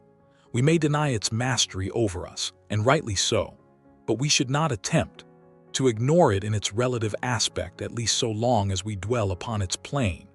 Nor do the laws of nature become less constant or effective when we know them likewise to be merely mental creations. They are in full effect on the various planes. We overcome the lower laws by applying still higher ones, and in this way only. But we cannot escape law or rise above it entirely. Nothing but the all can escape law, and that because the all is law itself, from which all laws emerge. The most advanced masters may acquire the powers usually attributed to the gods of men, and there are countless ranks of being, in the great hierarchy of life, whose being and power transcends even that of the highest masters among men to a degree unthinkable by mortals. But even the highest master and the highest being must bow to the law, and be as nothing in the eye of the all. So that if even these highest beings, whose powers exceed even those attributed by men to their gods, if even these are bound by and are subservient to law, then imagine the presumption of mortal man, of our race and grade, when he dares to consider the laws of nature as unreal, visionary, and illusory, because he happens to be able to grasp the truth that the laws are mental in nature and simply mental creations of the all. Those laws which the all intends to be governing laws are not to be defied or argued away. So long as the universe endures, will they endure, for the universe exists by virtue of these laws which form its framework and which hold it together. The Hermetic principle of mentalism, while explaining the true nature of the universe upon the principle that all is mental, does not change the scientific conceptions of the universe, life, or evolution. In fact, science merely corroborates the Hermetic teachings. The latter merely teaches that the nature of the universe is mental, while modern science has taught that it is material, or, of late, that it is energy at the last analysis. The Hermetic teachings have no fault to find with Herbert Spencer's basic principle, which postulates the existence of an infinite, an eternal energy, from which all things proceed. In fact, the Hermetics recognize in Spencer's philosophy the highest outside statement of the workings of the natural laws that have ever been promulgated, and they believe Spencer to have been a reincarnation of an ancient philosopher who dwelt in ancient Egypt thousands of years ago, and who later incarnated as Heraclitus, the Grecian philosopher who lived BC 500. And they regard his statement of the infinite and eternal energy as directly in the line of the Hermetic teachings, always with the addition of their own doctrine that his energy is the energy of the mind of the all. With the master key of the Hermetic philosophy, the student of Spencer will be able to unlock many doors of the inner philosophical conceptions of the great English philosopher, whose work shows the results of the preparation of his previous incarnations. His teachings regarding evolution and rhythm are in almost perfect agreement with the Hermetic teachings regarding the principle of rhythm. So, the student of Hermetics need not lay aside any of his cherished scientific views regarding the universe.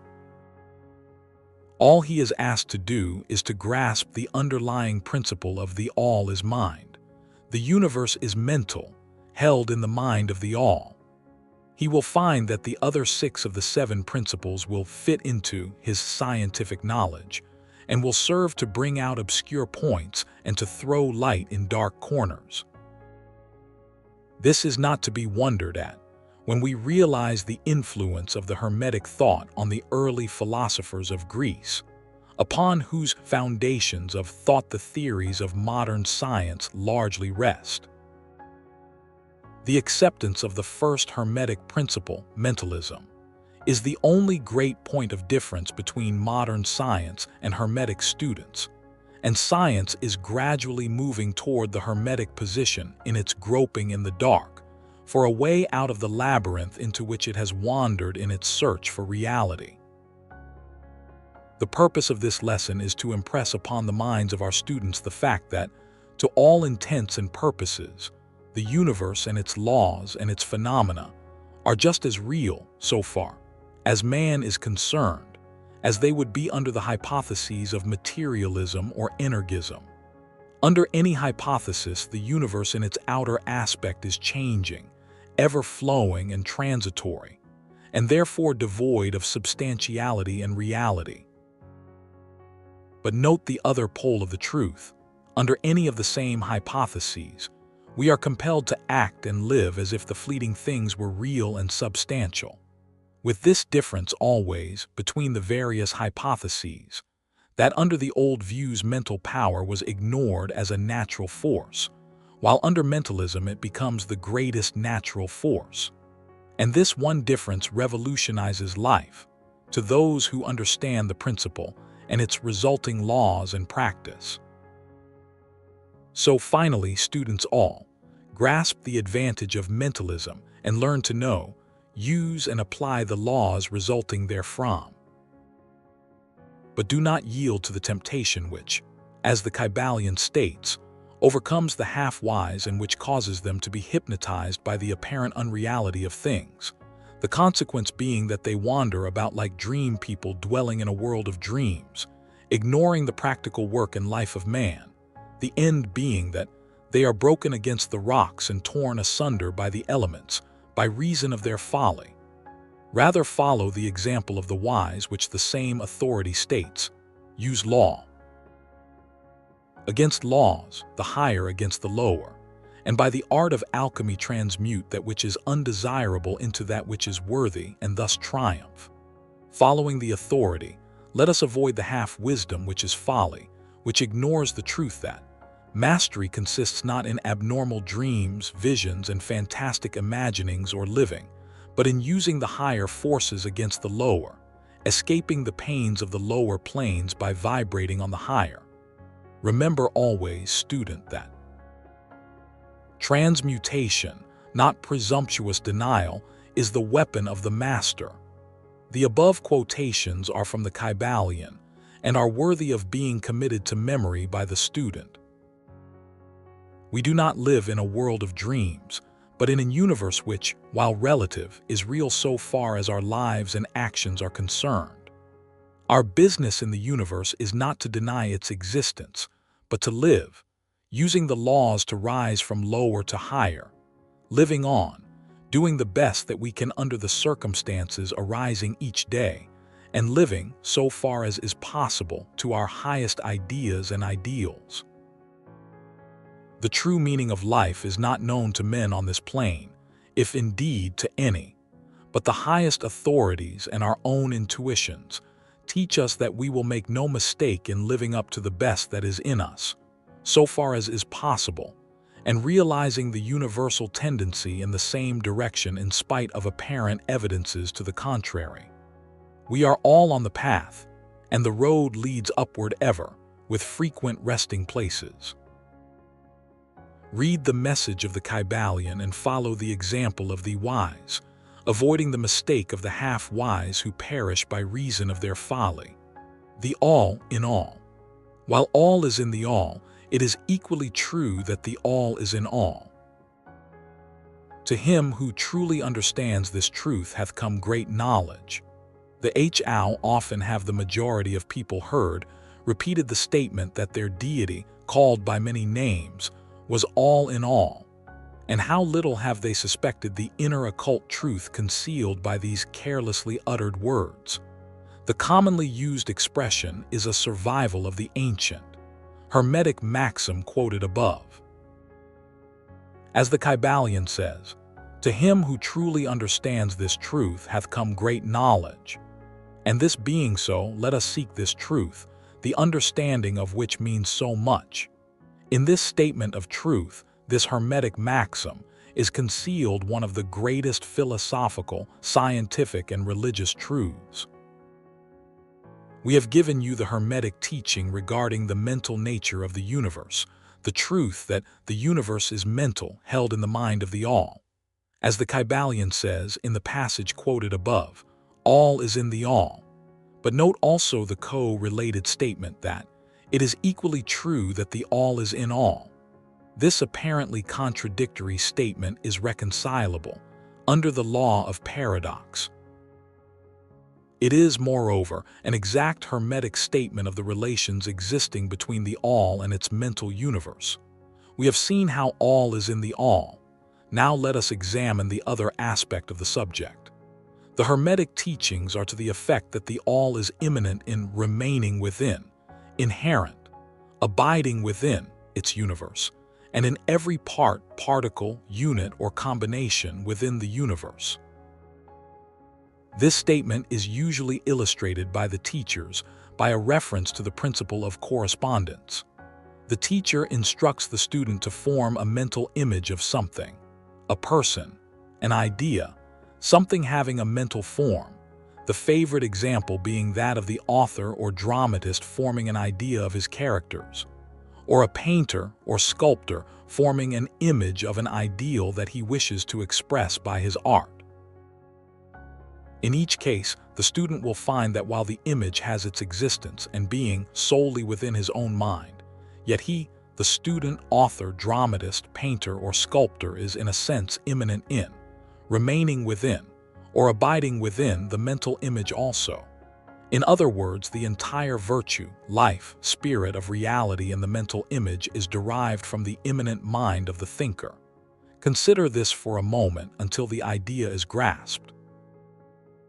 To take a modern example, let us say that Othello, Iago, Hamlet, Lear, Richard III existed merely in the mind of Shakespeare at the time of their conception or creation. And yet, Shakespeare also existed within each of these characters, giving them their vitality, spirit, and action. Whose is the spirit of the characters that we know as Micawber, Oliver Twist, Uriah Heep? Is it Dickens, or have each of these characters a personal spirit, independent of their creator? Have the Venus of Medici, the Sistine Madonna, the Apollo Belvedere spirits and reality of their own, or do they represent the spiritual and mental power of their creators? The law of paradox explains that both propositions are true, viewed from the proper viewpoints. Micawber is both Micawber and yet Dickens. And again, while Micawber may be said to be Dickens, yet Dickens is not identical with Micawber. Man, like Micawber, may exclaim, "The spirit of my creator is inherent within me, and yet I am not he." How different this from the shocking half-truth so vociferously announced by certain of the half-wise, who fill the air with their raucous cries of, "I am God." Imagine poor Micawber or the sneaky Uriah Heep crying, "I am Dickens," or some of the lowly clods in one of Shakespeare's plays grandiloquently announcing that, "I am Shakespeare." The all is in the earthworm, and yet the earthworm is far from being the all. And still the wonder remains that though the earthworm exists merely as a lowly thing, created and having its being solely within the mind of the all, yet the all is immanent in the earthworm and in the particles that go to make up the earthworm. Can there be any greater mystery than this of all in the all, and the all in all? The student will, of course, realize that the illustrations given above are necessarily imperfect and inadequate, for they represent the creation of mental images in finite minds, while the universe is a creation of infinite mind, and the difference between the two poles separates them. And yet it is merely a matter of degree.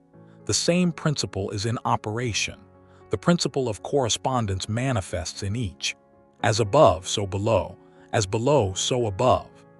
And in the degree that man realizes the existence of the indwelling spirit immanent within his being, so will he rise in the spiritual scale of life. This is what spiritual development means: the recognition, realization, and manifestation of the spirit within us. Try to remember this last definition, that of spiritual development. It contains the truth of true religion. There are many planes of being, many subplanes of life, many degrees of existence in the universe, and all depend upon the advancement of beings in the scale, of which scale the lowest point is the grossest matter, the highest being separated only by the thinnest division from the spirit of the all. And upward and onward along this scale of life, everything is moving. All are on the path whose end is the all. All progress is a returning home. All is upward and onward, in spite of all seemingly contradictory appearances. Such is the message of the illumined.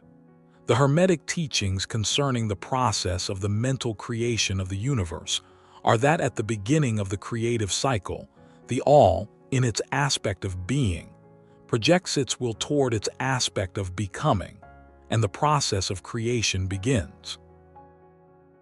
It is taught that the process consists of the lowering of vibration until a very low degree of vibratory energy is reached, at which point the grossest possible form of matter is manifested. This process is called the stage of involution, in which the all becomes involved, or wrapped up, in its creation. This process is believed by the Hermetists to have a correspondence to the mental process of an artist, writer, or inventor, who becomes so wrapped up in his mental creation as to almost forget his own existence, and who, for the time being, almost lives in his creation. If instead of wrapped we use the word wrapped, perhaps we will give a better idea of what is meant. This involuntary stage of creation is sometimes called the outpouring of the divine energy, just as the evolutionary state is called the indrawing. The extreme pole of the creative process is considered to be the furthest removed from the all, while the beginning of the evolutionary stage is regarded as the beginning of the return swing of the pendulum of rhythm, a coming home idea being held in all of the Hermetic teachings. The teachings are that during the outpouring, the vibrations become lower and lower until finally the urge ceases and the return swing begins. But there is this difference, that while in the outpouring the creative forces manifest compactly and as a whole, yet from the beginning of the evolutionary or indrawing stage, there is manifested the law of individualization. That is, the tendency to separate into units of force, so that finally, that which left the all as unindividualized energy returns to its source as countless highly developed units of life, having risen higher and higher in the scale by means of physical, mental, and spiritual evolution. The ancient Hermetists use the word meditation in describing the process of the mental creation of the universe in the mind of the all, the word contemplation also being frequently employed. But the idea intended seems to be that of the employment of the divine attention. Attention is a word derived from the Latin root, meaning to reach out, to stretch out, and so the act of attention is really a mental reaching out, extension of mental energy, so that the underlying idea is readily understood when we examine into the real meaning of attention. The Hermetic teachings regarding the process of evolution are that the all, having meditated upon the beginning of the creation, having thus established the material foundations of the universe, having thought it into existence, then gradually awakens or rouses from its meditation, and in so doing starts into manifestation the process of evolution on the material, mental, and spiritual planes, successively and in order. Thus the upward movement begins, and all begins to move spiritward. Matter becomes less gross, the units spring into being, the combinations begin to form, life appears and manifests in higher and higher forms, and mind becomes more and more in evidence, the vibrations constantly becoming higher. In short, the entire process of evolution in all of its phases begins and proceeds according to the established laws of the indrawing process. All of this occupies eons upon eons of man's time, each eon containing countless millions of years, but yet the illumined inform us that the entire creation, including involution and evolution of an universe, is but as the twinkle of the eye to the all. At the end of countless cycles of eons of time, the all withdraws its attention, its contemplation and meditation of the universe, for the great work is finished, and all is withdrawn into the all from which it emerged. But mystery of mysteries, the spirit of each soul is not annihilated but is infinitely expanded, the created and the creator are merged. Such is the report of the illumined. The above illustration of the meditation and subsequent awakening from meditation of the all is of course but an attempt of the teachers to describe the infinite process by a finite example. And yet, as below, so above. The difference is merely in degree. And just as the all arouses itself from the meditation upon the universe, so does man in time cease from manifesting upon the material plane and withdraws himself more and more into the indwelling spirit, which is indeed the divine ego. There is one more matter of which we desire to speak in this lesson, and that comes very near to an invasion of the metaphysical field of speculation, although our purpose is merely to show the futility of such speculation. We allude to the question which inevitably comes to the mind of all thinkers who have ventured to seek the truth. The question is, why does the all create universes?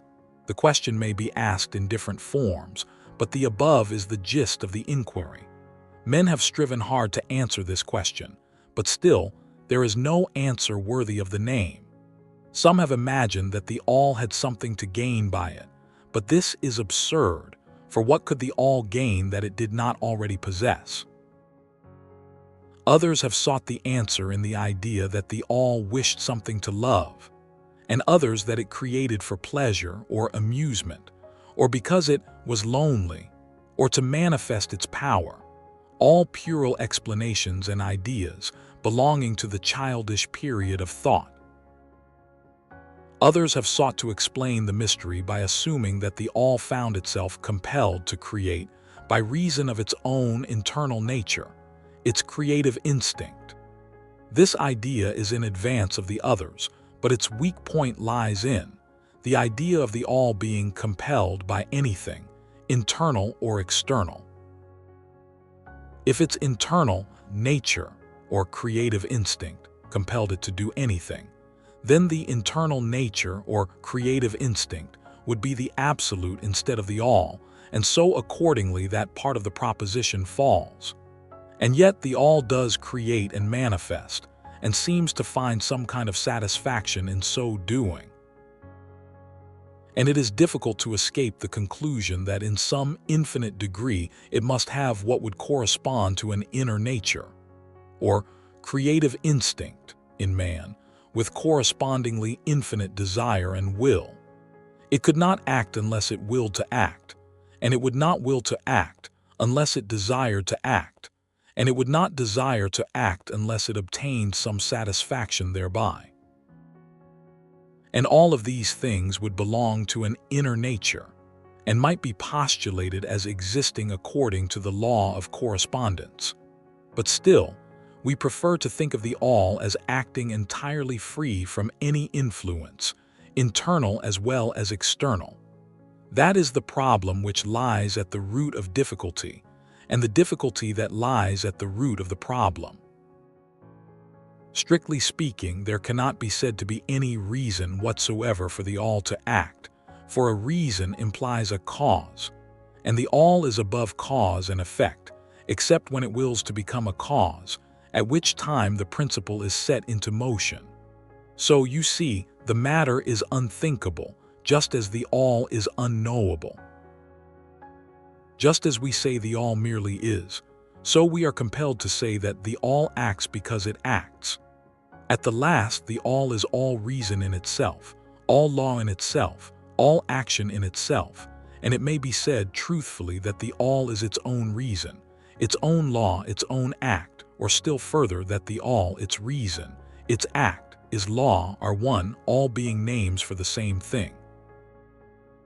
In the opinion of those who are giving you these present lessons, the answer is locked up in inner self of the all, along with its secret of being.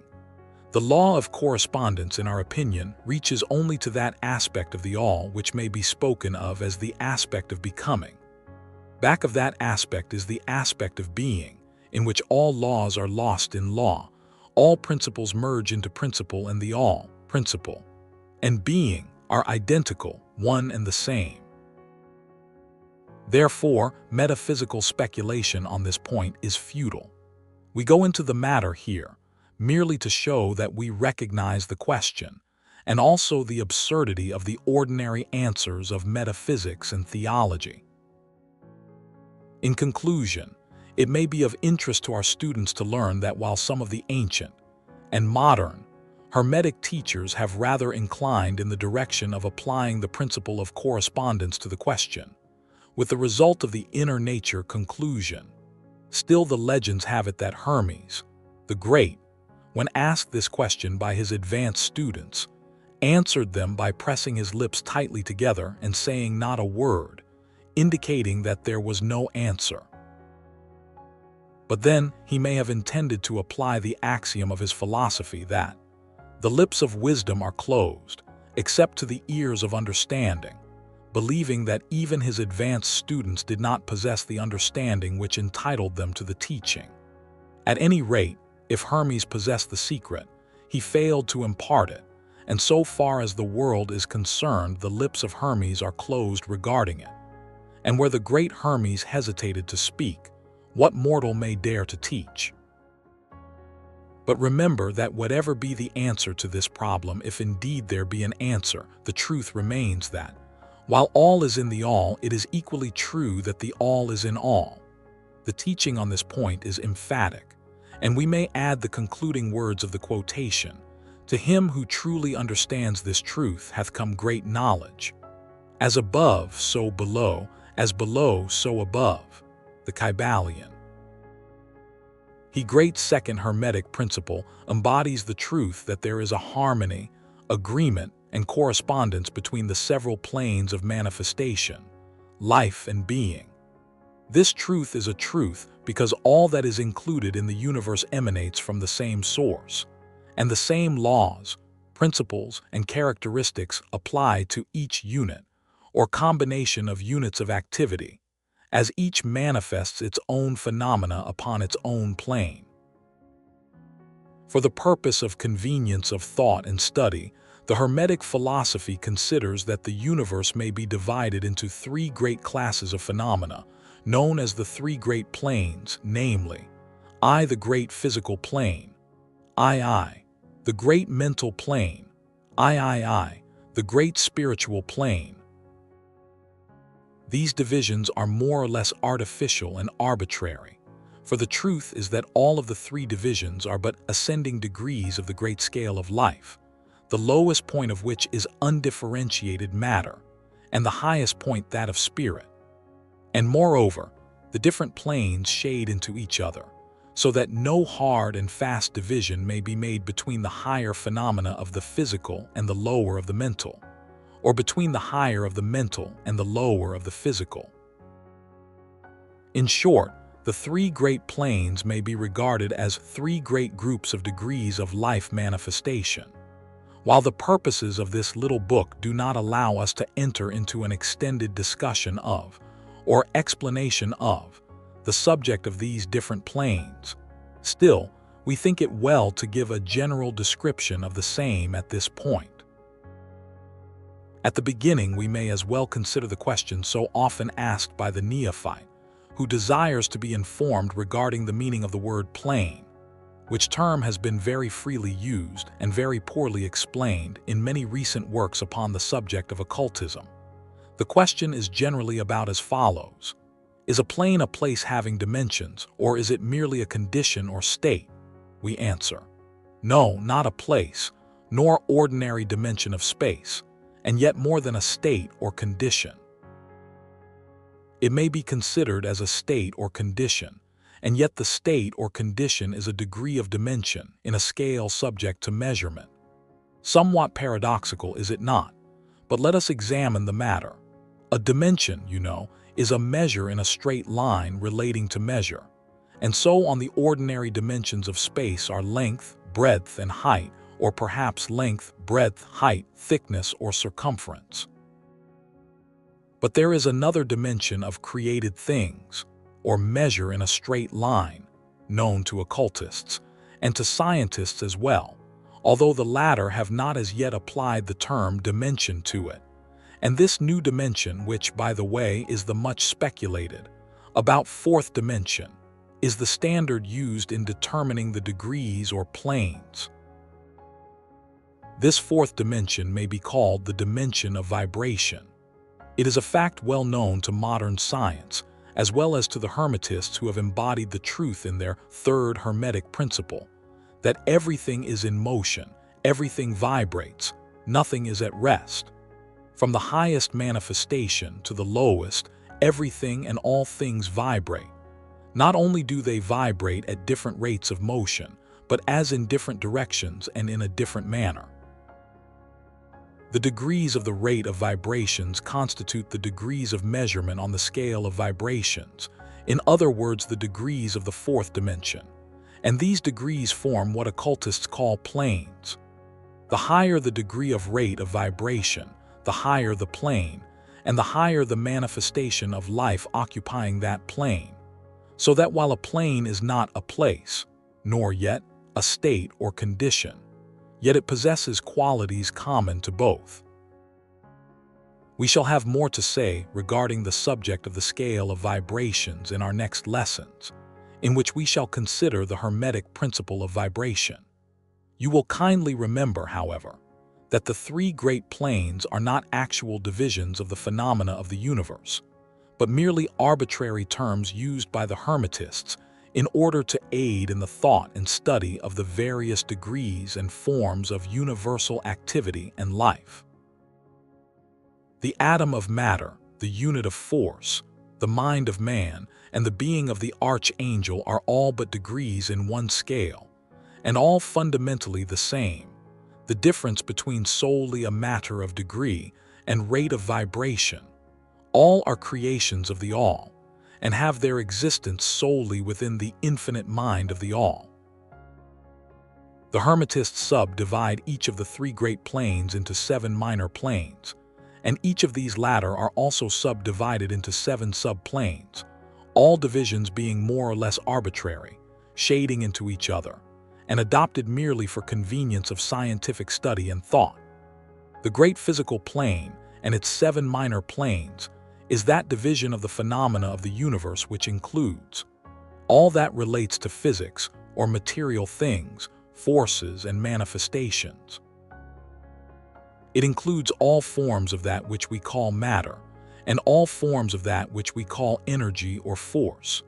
But you must remember that the Hermetic philosophy does not recognize matter as a thing in itself, or as having a separate existence even in the mind of the All. The teachings are that matter is but a form of energy, that is, energy at a low rate of vibrations of a certain kind. And accordingly, the Hermetists classify matter under the head of energy and give to it 3 of the 7 minor planes of the great physical plane.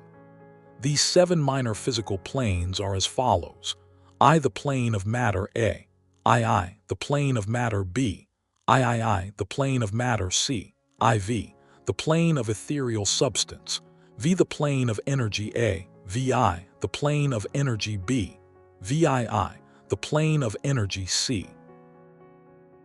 The plane of matter A comprises the forms of matter in its form of solids, liquids, and gases, as generally recognized by the textbooks on physics. The plane of matter B comprises certain higher and more subtle forms of matter of the existence of which modern science is but now recognizing, the phenomena of radiant matter, in its phases of radium, and so on, belonging to the lower subdivision of this minor plane.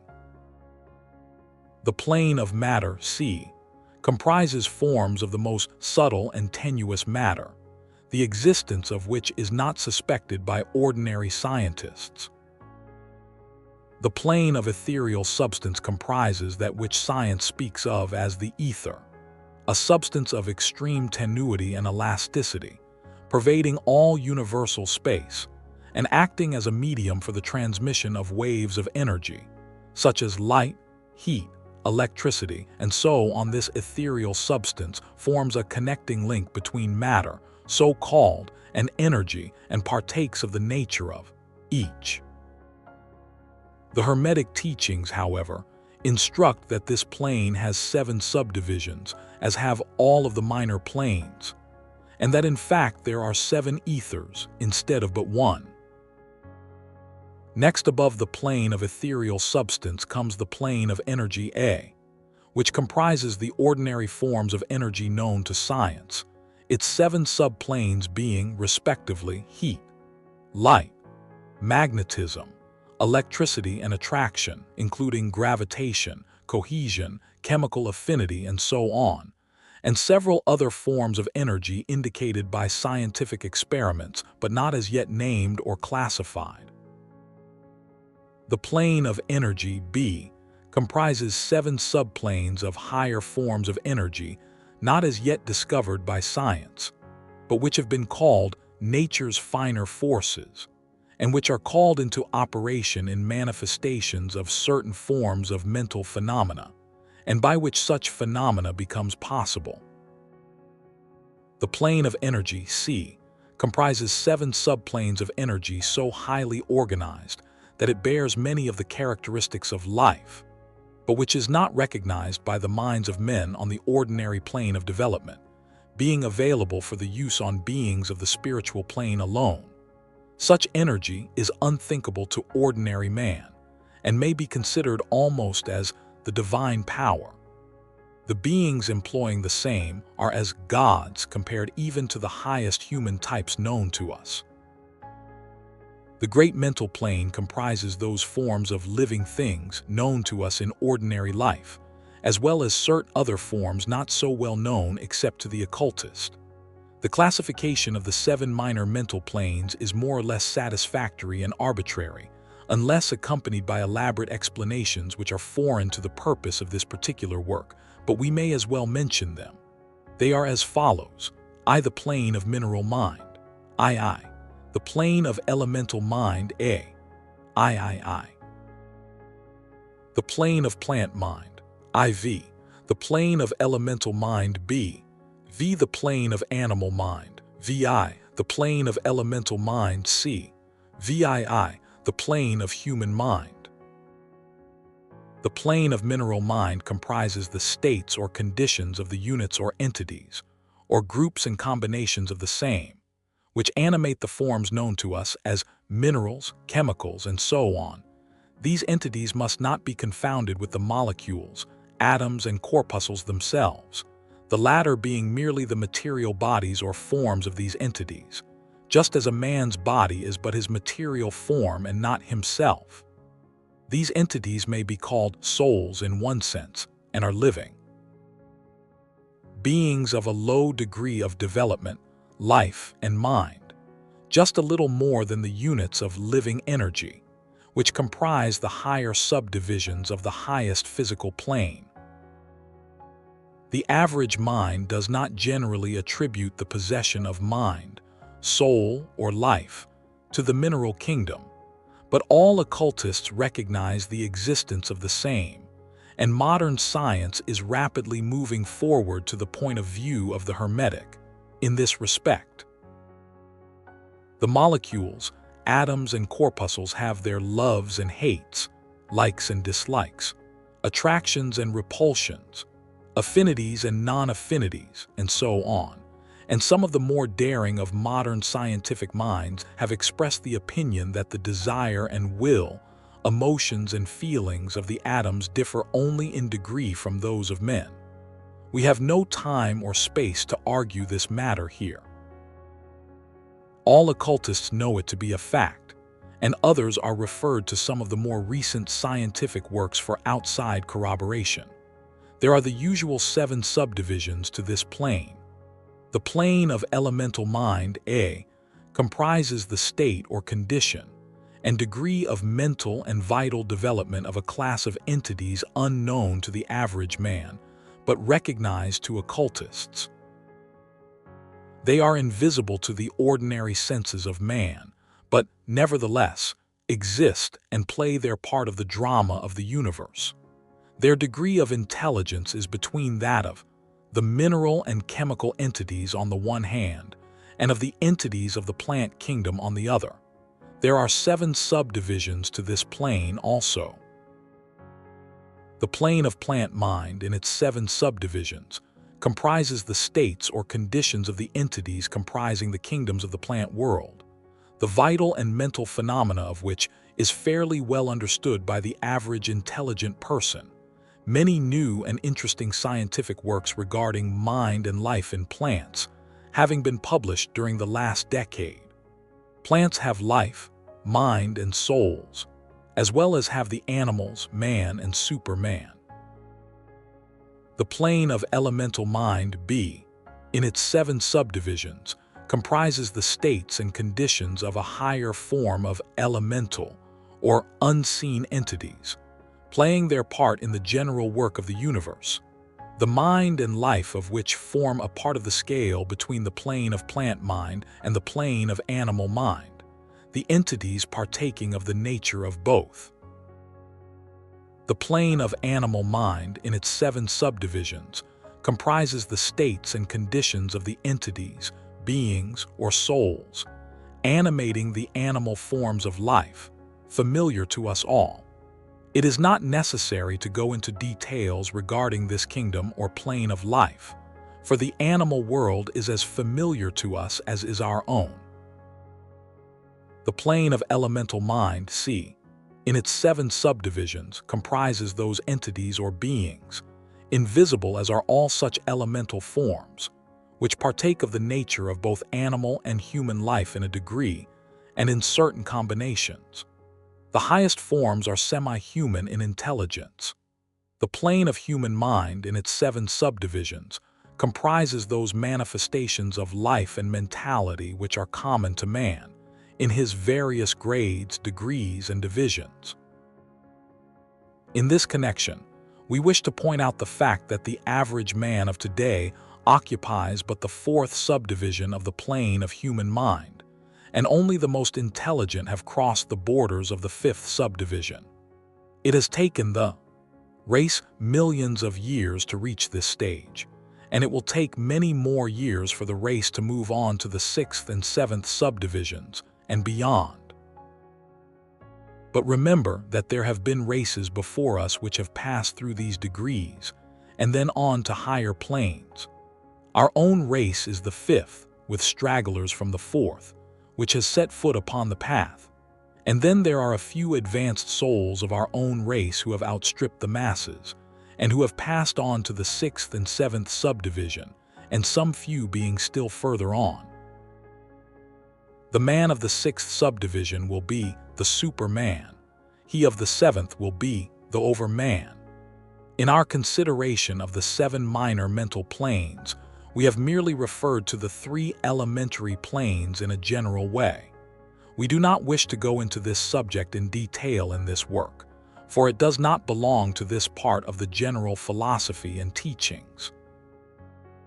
But we may say this much, in order to give you a little clearer idea of the relations of these planes to the more familiar ones. The elementary planes bear the same relation to the planes of mineral, plant, animal, and human mentality and life, that the black keys on the piano do to the white keys. The white keys are sufficient to produce music, but there are certain scales, melodies, and harmonies in which the black keys play their part and in which their presence is necessary. They are also necessary as connecting links of soul condition, entity states, and so on between the several other planes, certain forms of development being attained therein. This last fact giving to the reader who can read between the lines a new light upon the processes of evolution, and a new key to the secret door of the leaps of life between kingdom and kingdom. The great kingdoms of elementals are fully recognized by all occultists, and the esoteric writings are full of mention of them. The readers of Bulwer's Zanoni and similar tales will recognize the entities inhabiting these planes of life. Passing on from the great mental plane to the great spiritual plane, what shall we say? How can we explain these higher states of being, life, and mind to minds as yet unable to grasp and understand the higher subdivisions of the plane of human mind? The task is impossible. We can speak only in the most general terms. How may light be described to a man born blind? How sugar to a man who has never tasted anything sweet? How harmony to one born deaf? All that we can say is that the 7 minor planes of the great spiritual plane, each minor plane having its 7 subdivisions, comprise beings possessing life, mind, and form as far above that of man of today, as the latter is above the earthworm, mineral, or even certain forms of energy or matter. The life of these beings so far transcends ours that we cannot even think of the details of the same. Their minds so far transcend ours that to them we scarcely seem to think. and our mental processes seem almost akin to material processes. The matter of which their forms are composed is of the highest planes of matter, nay, some are even said to be clothed in pure energy. What may be said of such beings? On the 7 minor planes of the great spiritual plane exist beings of whom we may speak as angels, archangels, demigods. On the lower minor planes dwell those great souls whom we call masters and adepts. Above them come the great hierarchies of the angelic hosts, unthinkable to man, and above those come those who may without irreverence be called the gods. So high in the scale of being are they, their being, intelligence and power being akin to those attributed by the races of men to their conceptions of deity. These beings are beyond even the highest flights of the human imagination, the word divine being the only one applicable to them.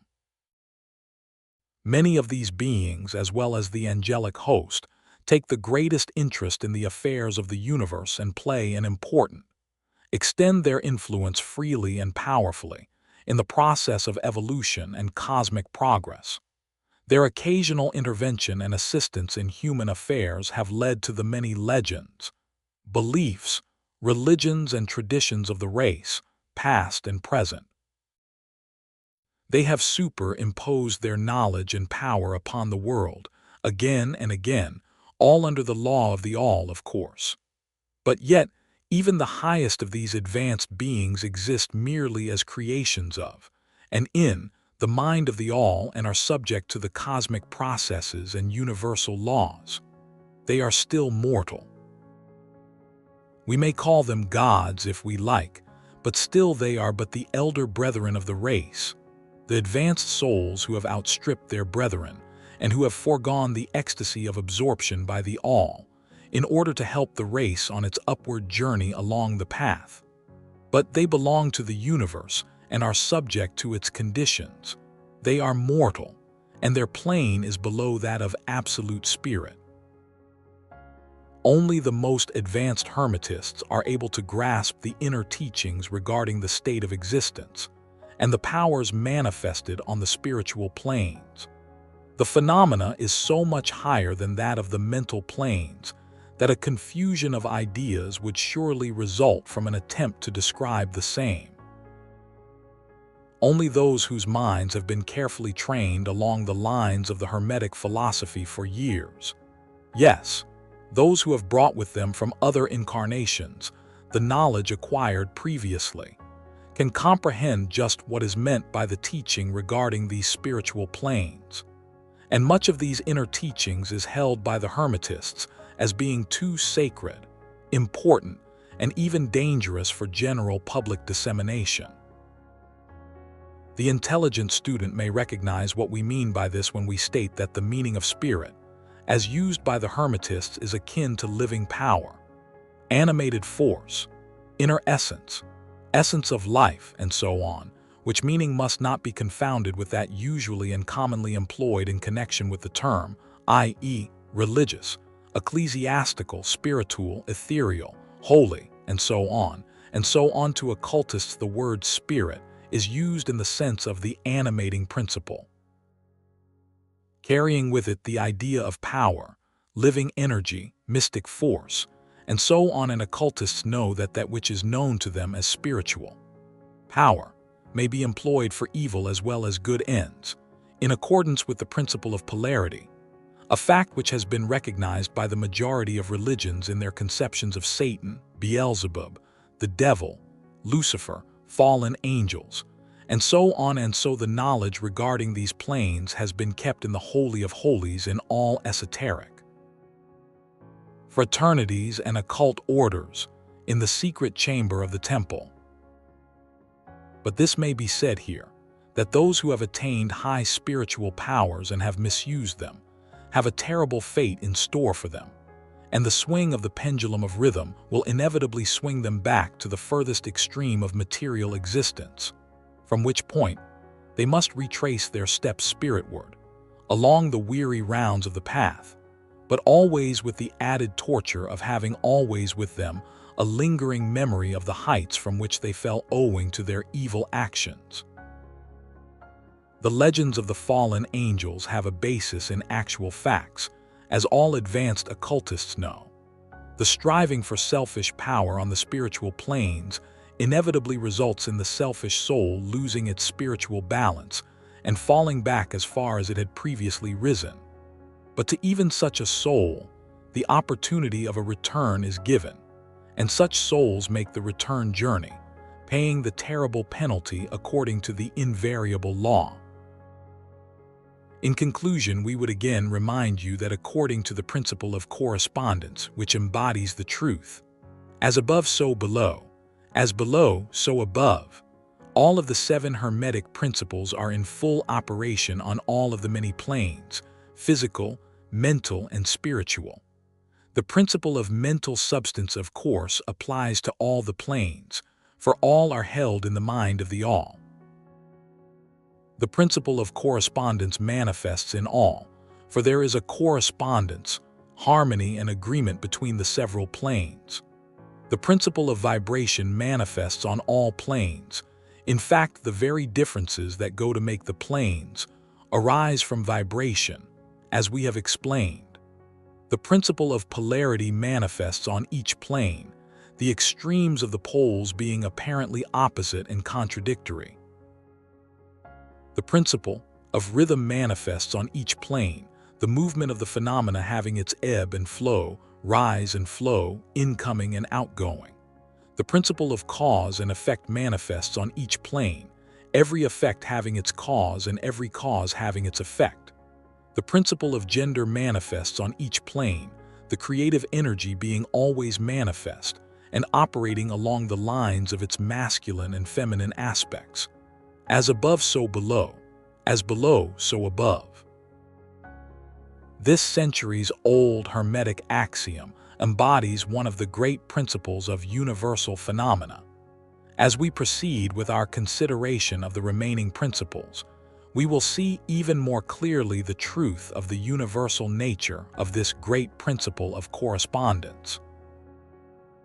Nothing rests, everything moves, everything vibrates. The great third Hermetic principle, the principle of vibration, embodies the truth that motion is manifest in everything in the universe, that nothing is at rest, that everything moves, vibrates, and circles. This Hermetic principle was recognized by some of the early Greek philosophers who embodied it in their systems. But then, for centuries, it was lost sight of by the thinkers outside of the Hermetic ranks.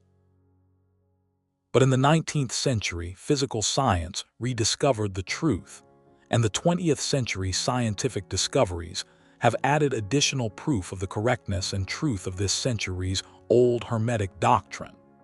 The Hermetic teachings are that not only is everything in constant movement and vibration, but that the differences between the various manifestations of the universal power are due entirely to the varying rate and mode of vibrations.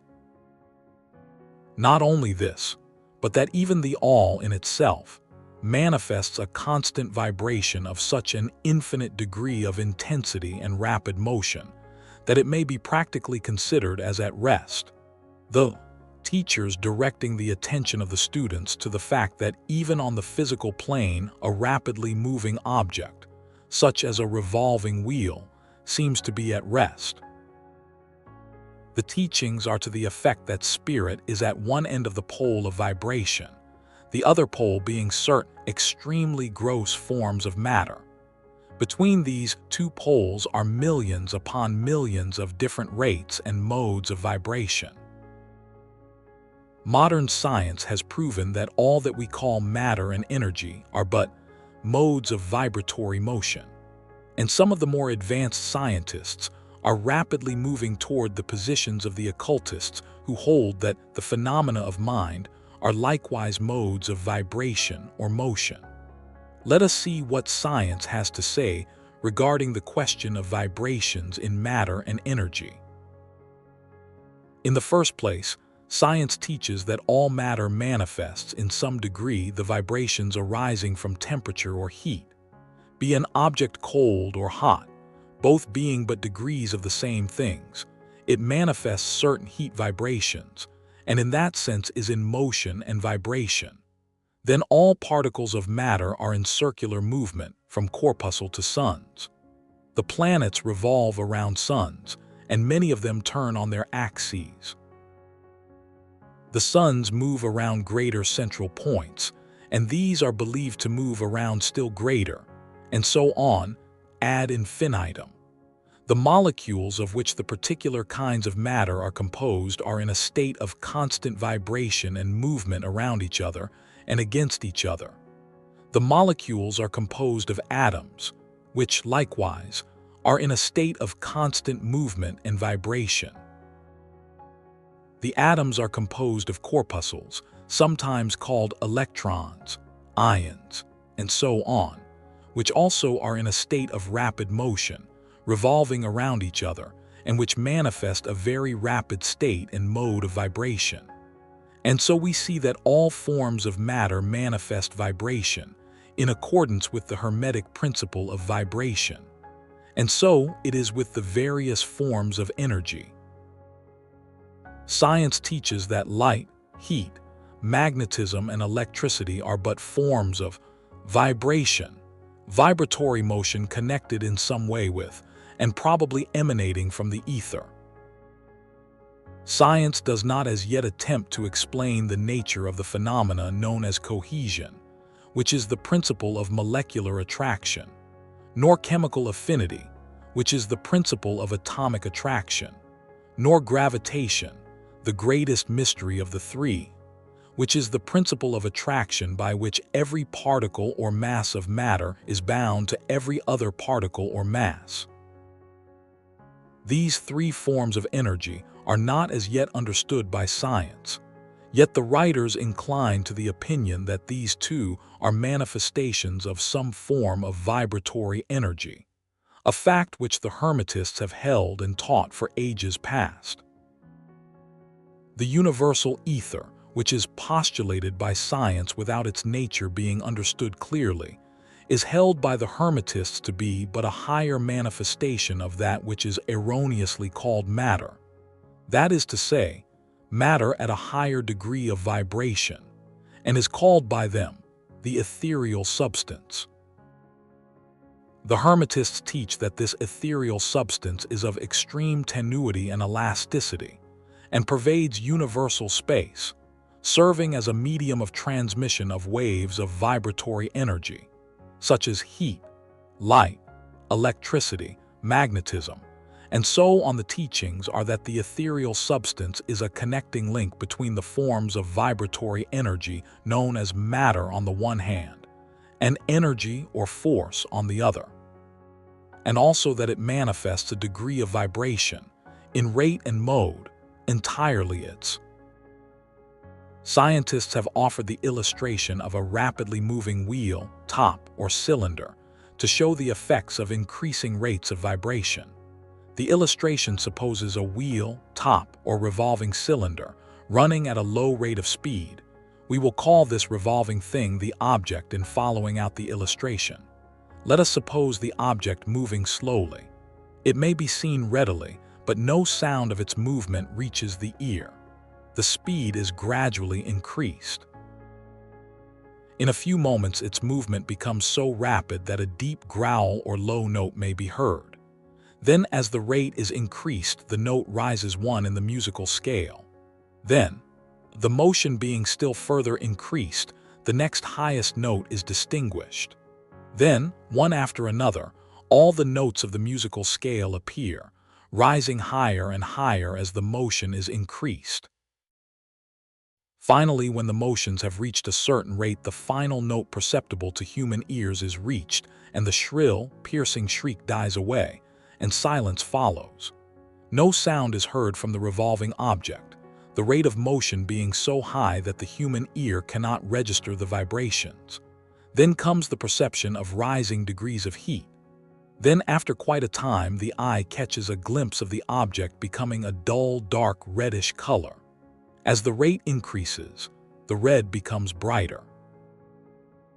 Then, as the speed is increased, the red melts into an orange. Then the orange melts into a yellow. Then follow, successively, the shades of green, blue, indigo, and finally violet as the rate of speed increases. Then the violet shades away and all color disappears, the human eye not being able to register them. But there are invisible rays emanating from the revolving object, the rays that are used in photographing and other subtle rays of light. Then begin to manifest the peculiar rays known as the X-rays, and so on, as the constitution of the object changes. Electricity and magnetism are emitted when the appropriate rate of vibration is attained. When the object reaches a certain rate of vibration, its molecules disintegrate and resolve themselves into the original elements or atoms. Then the atoms, following the principle of vibration, are separated into the countless corpuscles of which they are composed. And finally, even the corpuscles disappear, and the object may be said to be composed of the ethereal substance. Science does not dare to follow the illustration further, but the Hermetists teach that if the vibrations be continually increased, the object would mount up the successive states of manifestation and would in turn manifest the various mental stages, and then on spiritward, until it would finally re-enter the All, which is absolute spirit. The object, however, would have ceased to be an object long before the stage of ethereal vibration. Substance was reached, but otherwise the illustration is correct inasmuch as it shows the effect of constantly increased rates and modes of vibration. It must be remembered in the above illustration that at the stages at which the object throws off vibrations of light, heat, and so on, it is not actually resolved into those forms of energy, which are much higher in the scale, but simply that it reaches a degree of vibration in which those forms of energy are liberated in a degree from the confining influences of its molecules, atoms, and corpuscles, as the case may be. These forms of energy, although much higher in the scale than matter, are imprisoned and confined in the material combinations, by reason of the energies manifesting through and using material forms, but thus becoming entangled and confined in their creations of material forms, which, to an extent, is true of all creations, the creating force becoming involved in its creation. But the Hermetic teachings go much further than do those of modern science. They teach that all manifestation of thought, emotion, reason, will, or desire, or any mental state or condition, are accompanied by vibrations, a portion of which are thrown off and which tend to affect the minds of other persons by induction. This is the principle which produces the phenomena of telepathy, mental influence, and other forms of the action and power of mind over mind, with which the general public is rapidly becoming acquainted, owing to the wide dissemination of occult knowledge by the various schools, cults, and teachers along these lines at this time.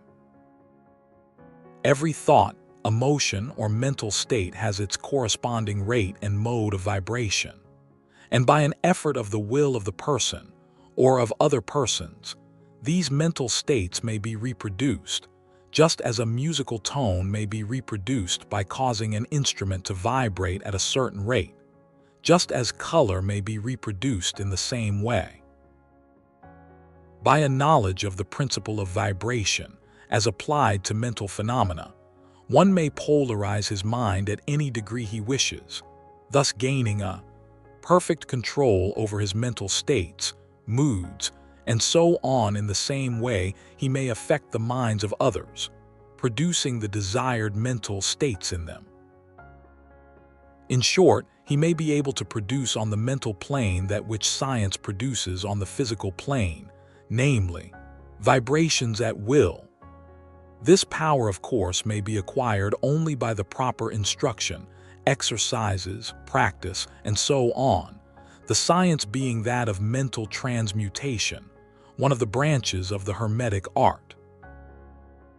A little reflection on what we have said will show the student that the principle of vibration underlies the wonderful phenomena of the power manifested by the masters and adepts, who are able to apparently set aside the laws of nature, but who, in reality, are simply using one law against another, one principle against others, and who accomplish their results by changing the vibrations of material objects or forms of energy, and thus perform what are commonly called miracles. As one of the old Hermetic writers has truly said, "He who understands the principle of vibration has grasped the scepter of power." Everything is dual, everything has poles, everything has its pair of opposites, like and unlike are the same. Opposites are identical in nature but different in degree, extremes meet. All truths are but half-truths, all paradoxes may be reconciled. The Kybalion. He great fourth Hermetic principle, the principle of polarity, embodies the truth that all manifested things have two sides, two aspects, two poles, a pair of opposites with manifold degrees between the two extremes. The old paradoxes which have ever perplexed the mind of men are explained by an understanding of this principle. Man has always recognized something akin to this principle, and has endeavored to express it by such sayings, maxims, and aphorisms as the following: everything is and isn't at the same time. All truths are but half-truths. Every truth is half false. There are two sides to everything. There is a reverse side to every shield, and so on. And so on. The Hermetic teachings are to the effect that the difference between things seemingly diametrically opposed to each other is merely a matter. It teaches that the pairs of opposites may be reconciled, and that thesis and antithesis are identical in nature but different in degree, and that the universal reconciliation of opposites is effected by a recognition of this principle of polarity. The teachers claim that illustrations of this principle may be had on every hand, and from an examination into the real nature of anything. They begin by showing that spirit and matter are but the two poles of the same thing, the intermediate planes being merely degrees of vibration. They show that the all and the many are the same, the difference being merely a matter of degree of mental manifestation. Thus the law and laws are the two opposite poles of one thing. Likewise, principle and principles, infinite mind and finite minds. Then passing on to the physical plane, they illustrate the principle by showing that heat and cold are identical in nature, the differences being merely a matter of degrees. The thermometer shows many degrees of temperature, the lowest pole being called cold, and the highest heat. Between these two poles are many degrees of heat or cold. Call them either and you are equally correct. The higher of 2 degrees is always warmer, while the lower is always colder. There is no absolute standard, all is a matter of degree. There is no place on the thermometer where heat ceases and cold begins. It is all a matter of higher or lower vibrations. The very terms high and low, which we are compelled to use, are but poles of the same thing. The terms are relative. So with east and west. Travel around the world in an eastward direction, and you reach a point which is called west at your starting point, and you return from that westward point. Travel far enough north, and you will find yourself traveling south, or vice versa. Light and darkness are poles of the same thing, with many degrees between them. The musical scale is the same. Starting with C, you move upward until you reach another C. And so on, the differences between the two ends of the board being the same, with many degrees between the two extremes. The scale of color is the same, higher and lower vibrations being polarity, the only difference between high violet and low red. Large and small are relative. So are noise and quiet, hard and soft follow the rule. Likewise sharp and dull.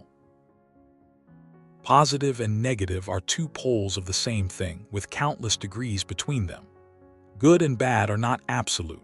We call one end of the scale good and the other bad. or one end good and the other evil according to the use of the terms. A thing is less good than the thing higher in the scale, but that less good thing in turn is more good than the thing next below it, and so on, the more or less being regulated by the position on the scale. And so it is on the mental plane. Love and hate are generally regarded as being things diametrically opposed to each other, entirely different, unreconcilable. But we apply the principle of polarity. We find that there is no such thing as absolute love or absolute hate as distinguished from each other. The two are merely terms applied to the two poles of the same thing. Beginning at any point of the scale, we find more love or less hate as we ascend the scale, and more hate or less love as we descend, this being true no matter from what point, high or low, we may start.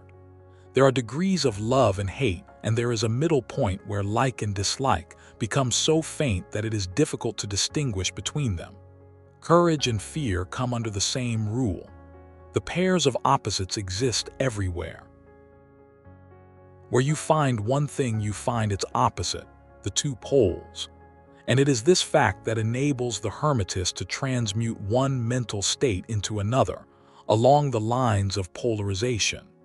Things belonging to different classes cannot be transmuted into each other, but things of the same class may be changed, that is, may have their polarity changed. Thus love never becomes east or west, or red or violet, but it may and often does turn into hate, and likewise hate may be transformed into love by changing its polarity. Courage may be transmuted into fear and the reverse. Hard things may be rendered soft. Dull things become sharp. Hot things become cold. And so on, the transmutation always being between things of the same kind of different degrees. Take the case of a fearful man. By raising his mental vibrations along the line of fear-courage, he can be filled with the highest degree of courage and fearlessness. And likewise, the slothful man may change himself into an active, energetic individual simply by polarizing along the lines of the desired quality. The student who is familiar with the processes by which the various schools of mental science, and so on, produce changes in the mental states of those following their teachings, may not readily understand the principle underlying many of these changes. When, however, the principle of polarity is once grasped, and it is seen that the mental changes are occasioned by a change of polarity, a sliding along the same scale, the matter is more readily understood. The change is not in the nature of a transmutation of one thing into another thing entirely different, but is merely a change of degree in the same things, a vastly important difference. For instance, borrowing an analogy from the physical plane, it is impossible to change heat into sharpness, loudness, highness, and so on, but heat may readily be transmuted into cold, simply by lowering the vibrations. In the same way hate and love are mutually transmutable, so are fear and courage. But fear cannot be transformed into love, nor can courage be transmuted into hate. The mental states belong to innumerable classes, each class of which has its opposite poles, along which transmutation is possible. The student will readily recognize that in the mental states, as well as in the phenomena of the physical plane, the two poles may be classified as positive and negative, respectively. Thus, love is positive to hate, courage to fear, activity to non-activity, and so on and so on. And it will also be noticed that even to those unfamiliar with the principle of vibration, the positive pole seems to be of a higher degree than the negative, and readily dominates it. The tendency of nature is in the direction of the dominant activity of the positive pole, polarity.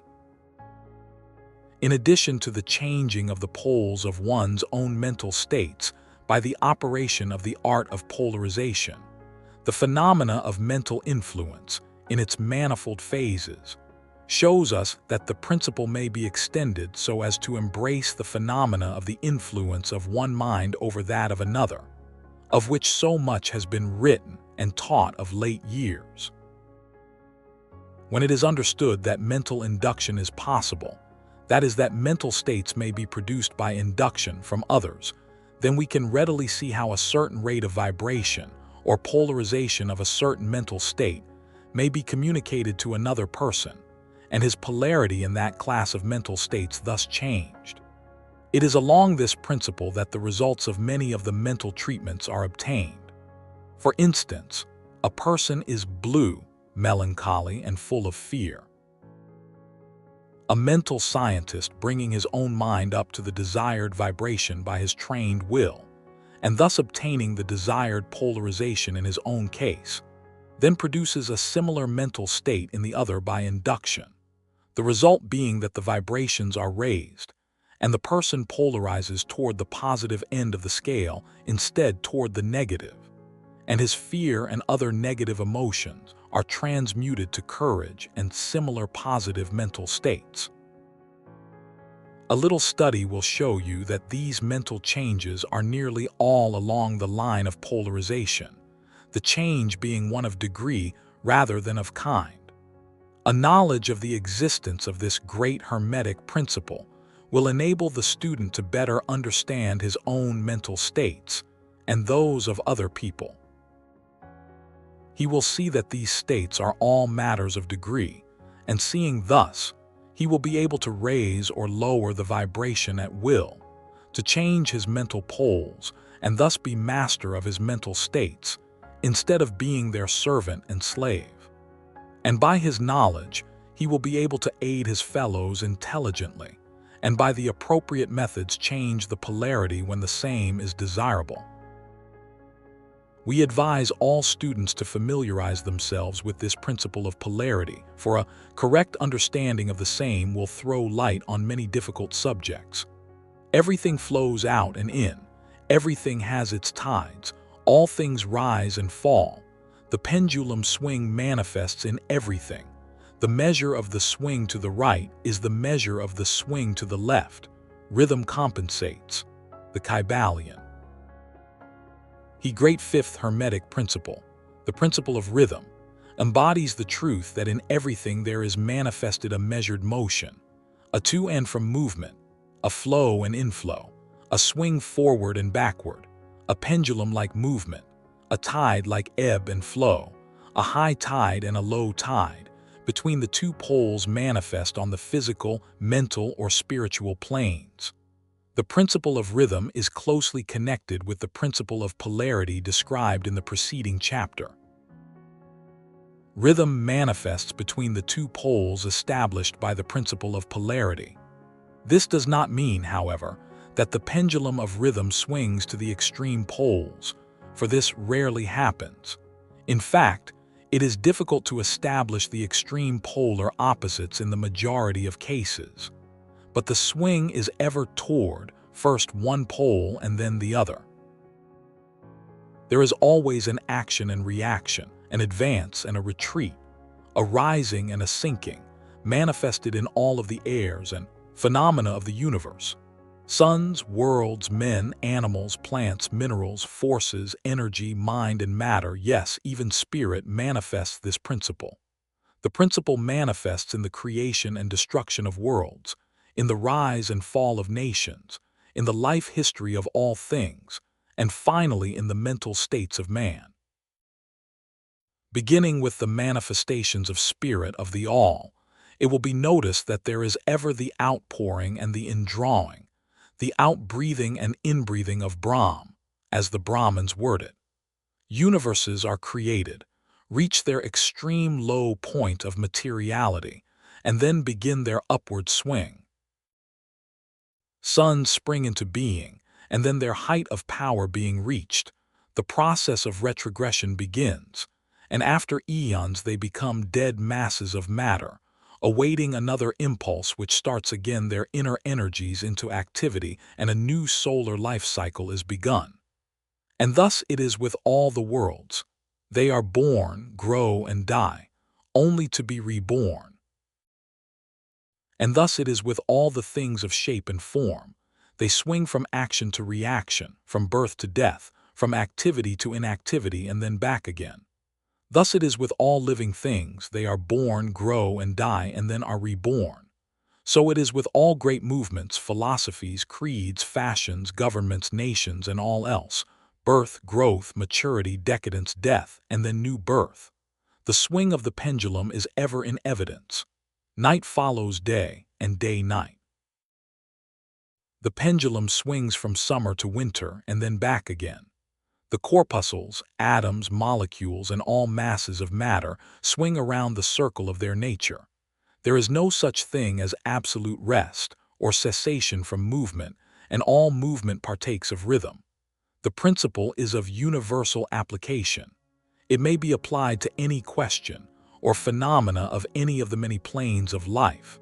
It may be applied to all phases of human activity. There is always the rhythmic swing from one pole to the other. The universal pendulum is ever in motion. The tides of life flow in and out, according to law. The principle of rhythm is well understood by modern science and is considered a universal law as applied to material things. But the Hermetists carry the principle much further and know that its manifestations and influence extend to the mental activities of man, and that it accounts for the bewildering succession of moods, feelings, and other annoying and perplexing changes that we notice in ourselves. But the Hermetists, by studying the operations of this principle, have learned to escape some of its activities by transmutation. The Hermetic masters long since discovered that while the principle of rhythm was invariable and ever in evidence in mental phenomena, still there were two planes of its manifestation so far as mental phenomena are concerned.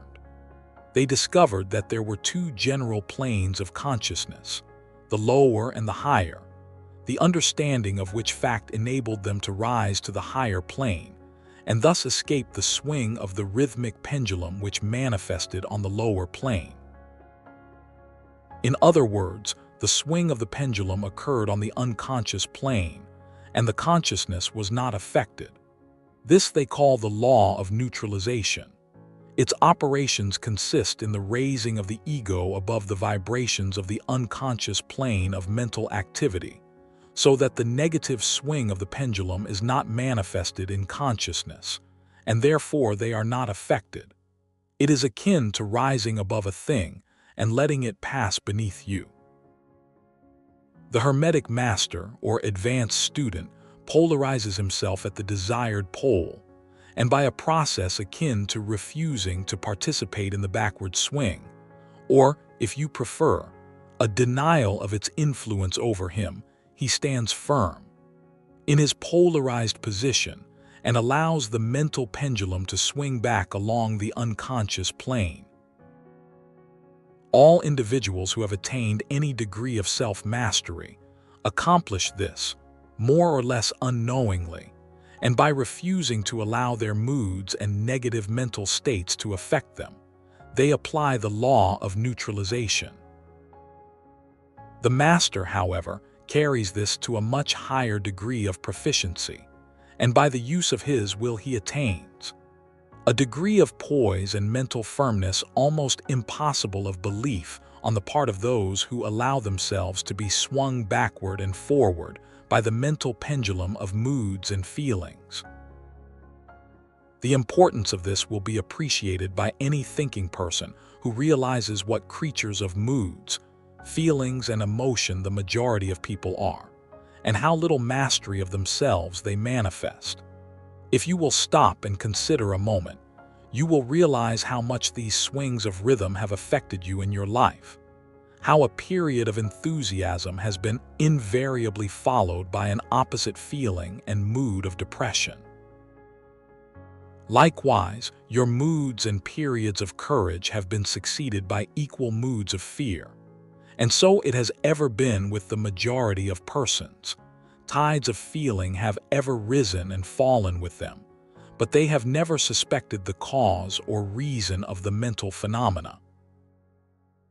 An understanding of the workings of this principle will give one the key to the mastery of these rhythmic swings of feeling, and will enable him to know himself better and to avoid being carried away by these inflows and outflows.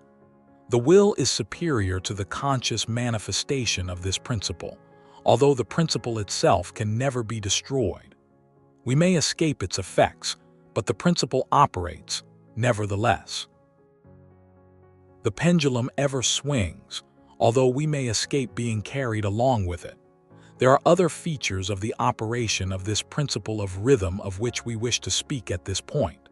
There comes into its operations that which is known as the law of compensation. One of the definitions or meanings of the word compensate is to counterbalance, which is the sense in which the Hermetists use the term. It is this law of compensation to which the Kybalion refers when it says, "The measure of the swing to the right is the measure of the swing to the left. Rhythm compensates." The law of compensation is that the swing in one direction determines the swing in the opposite direction, or to the opposite pole, the one balances or counterbalances the other. On the physical plane, we see many examples of this law. The pendulum of the clock swings a certain distance to the right and then an equal distance to the left. The seasons balance each other in the same way. The tides follow the same law, and the same law is manifested in all the phenomena of rhythm. The pendulum, with a short swing in one direction, has but a short swing in the other, while the long swing to the right invariably means the long swing to the left. An object hurled upward to a certain height has an equal distance to traverse on its return. The force with which a projectile is sent upward a mile is reproduced when the projectile returns to the Earth on its return journey. This law is constant on the physical plane, as reference to the standard authorities will show you. But the Hermetists carry it still further. They teach that a man's mental states are subject to the same law. The man who enjoys keenly is subject to keen suffering, while he who feels but little pain is capable of feeling but little joy. The pig suffers but little mentally and enjoys but little. He is compensated. And on the other hand, there are other animals who enjoy keenly, but whose nervous organism and temperament cause them to suffer exquisite degrees of pain. And so it is with man. There are temperaments which permit of but low degrees of enjoyment and equally low degrees of suffering, while there are others which permit the most intense enjoyment, but also the most intense suffering. The rule is that the capacity for pain and pleasure in each individual are balanced.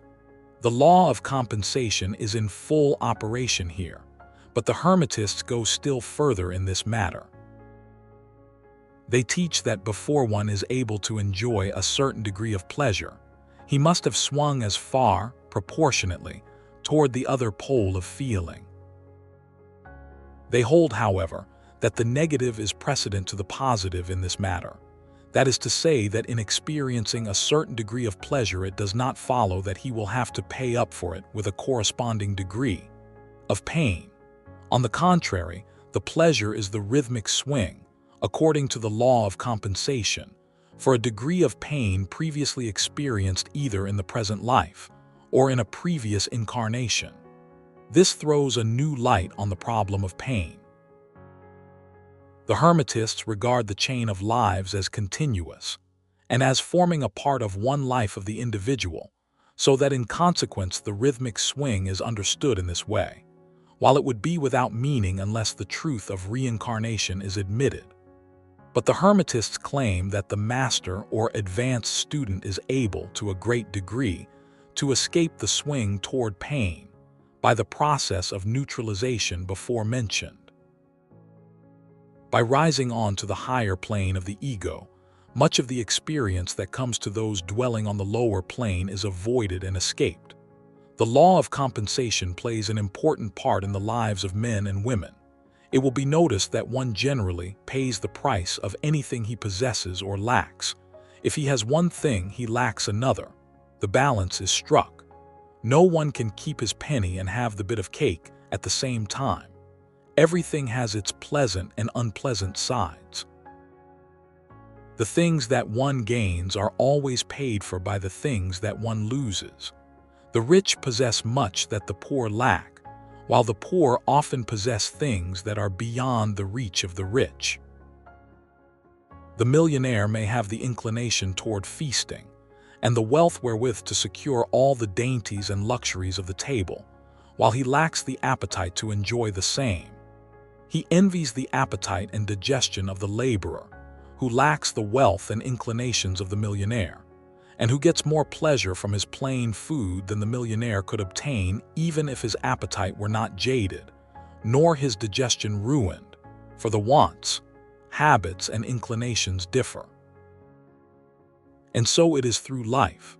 The law of compensation is ever in operation, striving to balance and counterbalance and always succeeding in time, even though several lives may be required for the return swing of the pendulum of rhythm.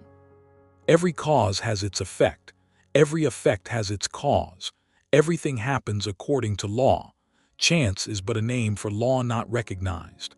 There are many planes of causation, but nothing escapes the law, the Kybalion. He great sixth Hermetic principle, the principle of cause and effect, embodies the truth that law pervades the universe, that nothing happens by chance, that chance is merely a term indicating cause existing but not recognized or perceived, that phenomena is continuous, without break or exception. The principle of cause and effect underlies all scientific thought, ancient and modern, and was enunciated by the Hermetic teachers in the earliest days. While many and varied disputes between the many schools of thought have since arisen, these disputes have been principally upon the details of the operations of the principle, and still more often upon the meaning of certain words. The underlying principle of cause and effect has been accepted as correct by practically all the thinkers of the world worthy of the name. To think otherwise would be to take the phenomena of the universe from the domain of law and order, and to relegate it to the control of the imaginary something which men have called chance. A little consideration will show anyone that there is in reality no such thing as pure chance. Webster defines the word chance as follows: a supposed agent or mode of activity other than a force, law, or purpose, the operation or activity of such agent, the supposed effect of such an agent, a happening, fortuity, casualty, and so on. But a little consideration will show you that there can be no such agent as chance, in the sense of something outside of law, something outside of cause and effect. How could there be a something acting in the phenomenal universe, independent of the laws, order, and continuity of the latter? Such a something would be entirely independent of the orderly trend of the universe, and therefore superior to it. We can imagine nothing outside of the all being outside of the law, and that only because the all is the law in itself. There is no room in the universe for a something outside of and independent of law. The existence of such a something would render all natural laws ineffective, and would plunge the universe into chaotic disorder and lawlessness. A careful examination will show that what we call chance is merely an expression relating to obscure causes, causes that we cannot perceive, causes that we cannot understand. The word chance is derived from a word meaning to fall, as the falling of dice, the idea being that the fall of the dice and many other happenings are merely a happening unrelated to any cause, and this is the sense in which the term is generally employed. But when the matter is closely examined, it is seen that there is no chance whatsoever about the fall of the dice. Each time a die falls and displays a certain number, it obeys a law as infallible as that which governs the revolution of the planets around the sun. Back of the fall of the die are causes, or chains of causes, running back further than the mind can follow. The position of the die in the box, the amount of muscular energy expended in the throw, the condition of the table, and so on, all are causes, the effect of which may be seen. But back of these seen causes there are chains of unseen preceding causes, all of which had a bearing upon the number of the die which fell uppermost. If a die be cast a great number of times, it will be found that the numbers shown will be about equal. That is, there will be an equal number of 1 spot, 2 spot, and so on, coming uppermost. Toss a penny in the air, and it may come down either heads or tails, but make a sufficient number of tosses, and the heads and tails will about even up. This is the operation of the law of average. But both the average and the single toss come under the law of cause and effect, and if we were able to examine into the preceding causes, it would be clearly seen that it was simply impossible for the die to fall other than it did, under the same circumstances and at the same time. Given the same causes, the same results will follow. There is always a cause and a because to every event. Nothing ever happens without a cause, or rather a chain of causes. Some confusion has arisen in the minds of persons considering this principle, from the fact that they were unable to explain how one thing could cause another thing, that is, be the creator of the second thing. As a matter of fact, no thing ever causes or creates another thing. Cause and effect deals merely with events. An event is that which comes, arrives, or happens as a result or consequent of some preceding event. No event creates another event, but is merely a preceding link in the great orderly chain of events flowing from the creative energy of the all. There is a continuity between all events precedent, consequent, and subsequent. There is a relation existing between everything that has gone before and everything that follows. A stone is dislodged from a mountainside and crashes through a roof of a cottage in the valley below. At first sight, we regard this as a chance effect, but when we examine the matter, we find a great chain of causes behind it. In the first place, there was the rain which softened the earth supporting the stone and which allowed it to fall.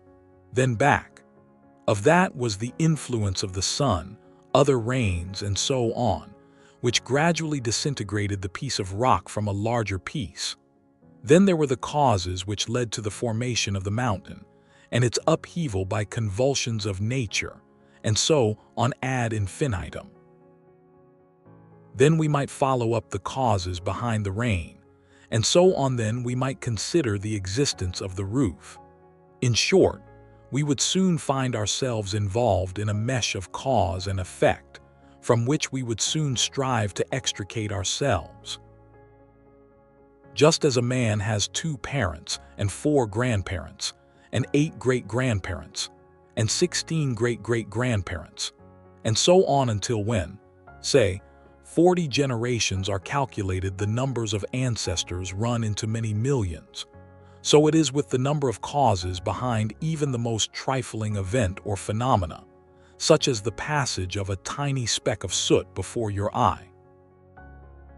It is not an easy matter to trace the bit of soot back to the early period of the world's history, when it formed a part of a massive tree trunk, which was afterward converted into coal, and so on, until as the speck of soot it now passes before your vision on its way to other adventures. And a mighty chain of events, causes, and effects brought it to its present condition, and the latter is but one of the chain of events which will go to produce other events hundreds of years from now. One of the series of events arising from the tiny bit of soot was the writing of these lines, which caused the typesetter to perform certain work, the proofreader to do likewise, and which will arouse certain thoughts in your mind, and that of others, which in turn will affect others, and so on, and on, and on, beyond the ability of man to think further, and all from the passage of a tiny bit of soot, all of which shows the relativity and association of things, and the further fact that there is no great, there is no small, in the mind that causeth all. Stop to think a moment. If a certain man had not met a certain maid, away back in the dim period of the Stone Age, you who are now reading these lines would not now be here. And if, perhaps, the same couple had failed to meet, we who now write these lines would not now be here. And the very act of writing on our part, and the act of reading on yours, will affect not only the respective lives of yourself and ourselves, but will also have a direct or indirect effect upon many other people now living and who will live in the ages to come. Every thought we think, every act we perform, has its direct and indirect results which fit into the great chain of cause and effect. We do not wish to enter into a consideration of free will or determinism in this work for various reasons. Among the many reasons is the principal one that neither side of the controversy is entirely right. In fact, both sides are partially right, according to the Hermetic teachings. The principle of polarity shows that both are but half-truths, the opposing poles of truth. The teachings are that a man may be both free and yet bound by necessity, depending upon the meaning of the terms and the height of truth from which the matter is examined. The ancient writers express the matter thus: the further the creation is from the center, the more it is bound. The nearer the center it reaches, the nearer free is it. The majority of people are more or less the slaves of heredity, environment, and so on, and manifest very little freedom. They are swayed by the opinions, customs, and thoughts of the outside world, and also by their emotions, feelings, moods, and so on. They manifest no mastery worthy of the name. They indignantly repudiate this assertion, saying, "Why, I certainly am free to act and do as I please. I do just what I want to do." But they fail to explain whence arise the want to and as I please. What makes them want to do one thing in preference to another? What makes them please to do this and not do that? Is there no because to their pleasing and wanting? The master can change these pleases and wants into others at the opposite end of the mental pole. He is able to will instead of to will because some feeling, mood, emotion, or environmental suggestion arouses a tendency or desire within him so to do. The majority of people are carried along like the falling stone, obedient to environment, outside influences and internal moods, desires, and so on, not to speak of the desires and wills of others stronger than themselves, heredity, environment, and suggestion, carrying them along without resistance on their part, or the exercise of the will. Moved like the pawns on the checkerboard of life, they play their parts and are laid aside after the game is over. But the masters, knowing the rules of the game, rise above the plane of material life, and placing themselves in touch with the higher powers of their nature, dominate their own moods, characters, qualities, and polarity, as well as the environment surrounding them, and thus become movers in the game, instead of pawns, causes instead of effects. The masters do not escape the causation of the higher planes, but fall in with the higher laws, and thus master circumstances on the lower plane. They thus form a conscious part of the law instead of being mere blind instruments. While they serve on the higher planes, they rule on the material plane. But on higher and on lower, the law is always in operation. There is no such things as chance. The blind goddess has been abolished by reason. We are able to see now, with eyes made clear by knowledge, that everything is governed by universal law, that the infinite number of laws are but manifestations of the one great law, the law which is the all. It is true indeed that not a sparrow drops unnoticed by the mind of the all, that even the hairs on our head are numbered, as the scriptures have said. There is nothing outside of law, nothing that happens contrary to it. And yet, do not make the mistake of supposing that man is but a blind automaton, far from that. The Hermetic teachings are that man may use law to overcome laws, and that the higher will always prevail against the lower, until at last he has reached the stage in which he seeks refuge in the law itself and laughs the phenomenal laws to scorn. Are you able to grasp the inner meaning of this? Gender is in everything. Everything has its masculine and feminine principles. Gender manifests on all planes. The Kybalion, he great seventh Hermetic principle, the principle of gender, embodies the truth that there is gender manifested in everything, that the masculine and feminine principles are ever present and active in all phases of phenomena, on each and every plane of life. At this point, we think it well to call your attention to the fact that gender, in its Hermetic sense, and sex in the ordinarily accepted use of the term, are not the same. The word gender is derived from the Latin root meaning to beget, to procreate, to generate, to create, to produce. A moment's consideration will show you that the word has a much broader and more general meaning than the term sex, the latter referring to the physical distinction between male and female living things. Sex is merely a manifestation of gender on a certain plane of the great physical plane, the plane of organic life. We wish to impress this distinction upon your minds, for the reason that certain writers who have acquired a smattering of the Hermetic philosophy have sought to identify this seventh Hermetic principle with wild and fanciful, and often reprehensible, theories and teachings regarding sex. The office of gender is solely that of creating, producing, generating, and so on, and its manifestations are visible on every plane of phenomena.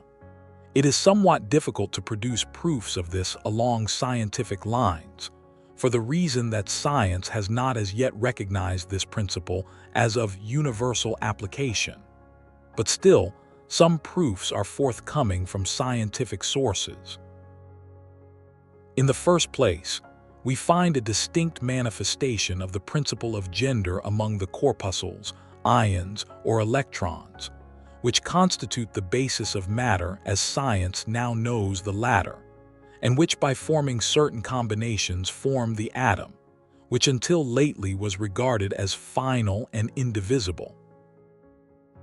The latest word of science is that the atom is composed of a multitude of corpuscles, electrons, or ions, the various names being applied by different authorities, revolving around each other and vibrating at a high degree and intensity.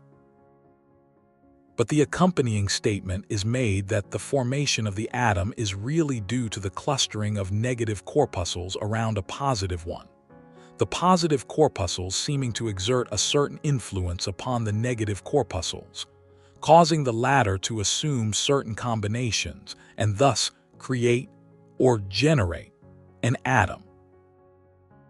This is in line with the most ancient Hermetic teachings, which have always identified the masculine principle of gender with the positive, and the feminine with the negative poles of electricity, so called. Now a word at this point regarding this identification.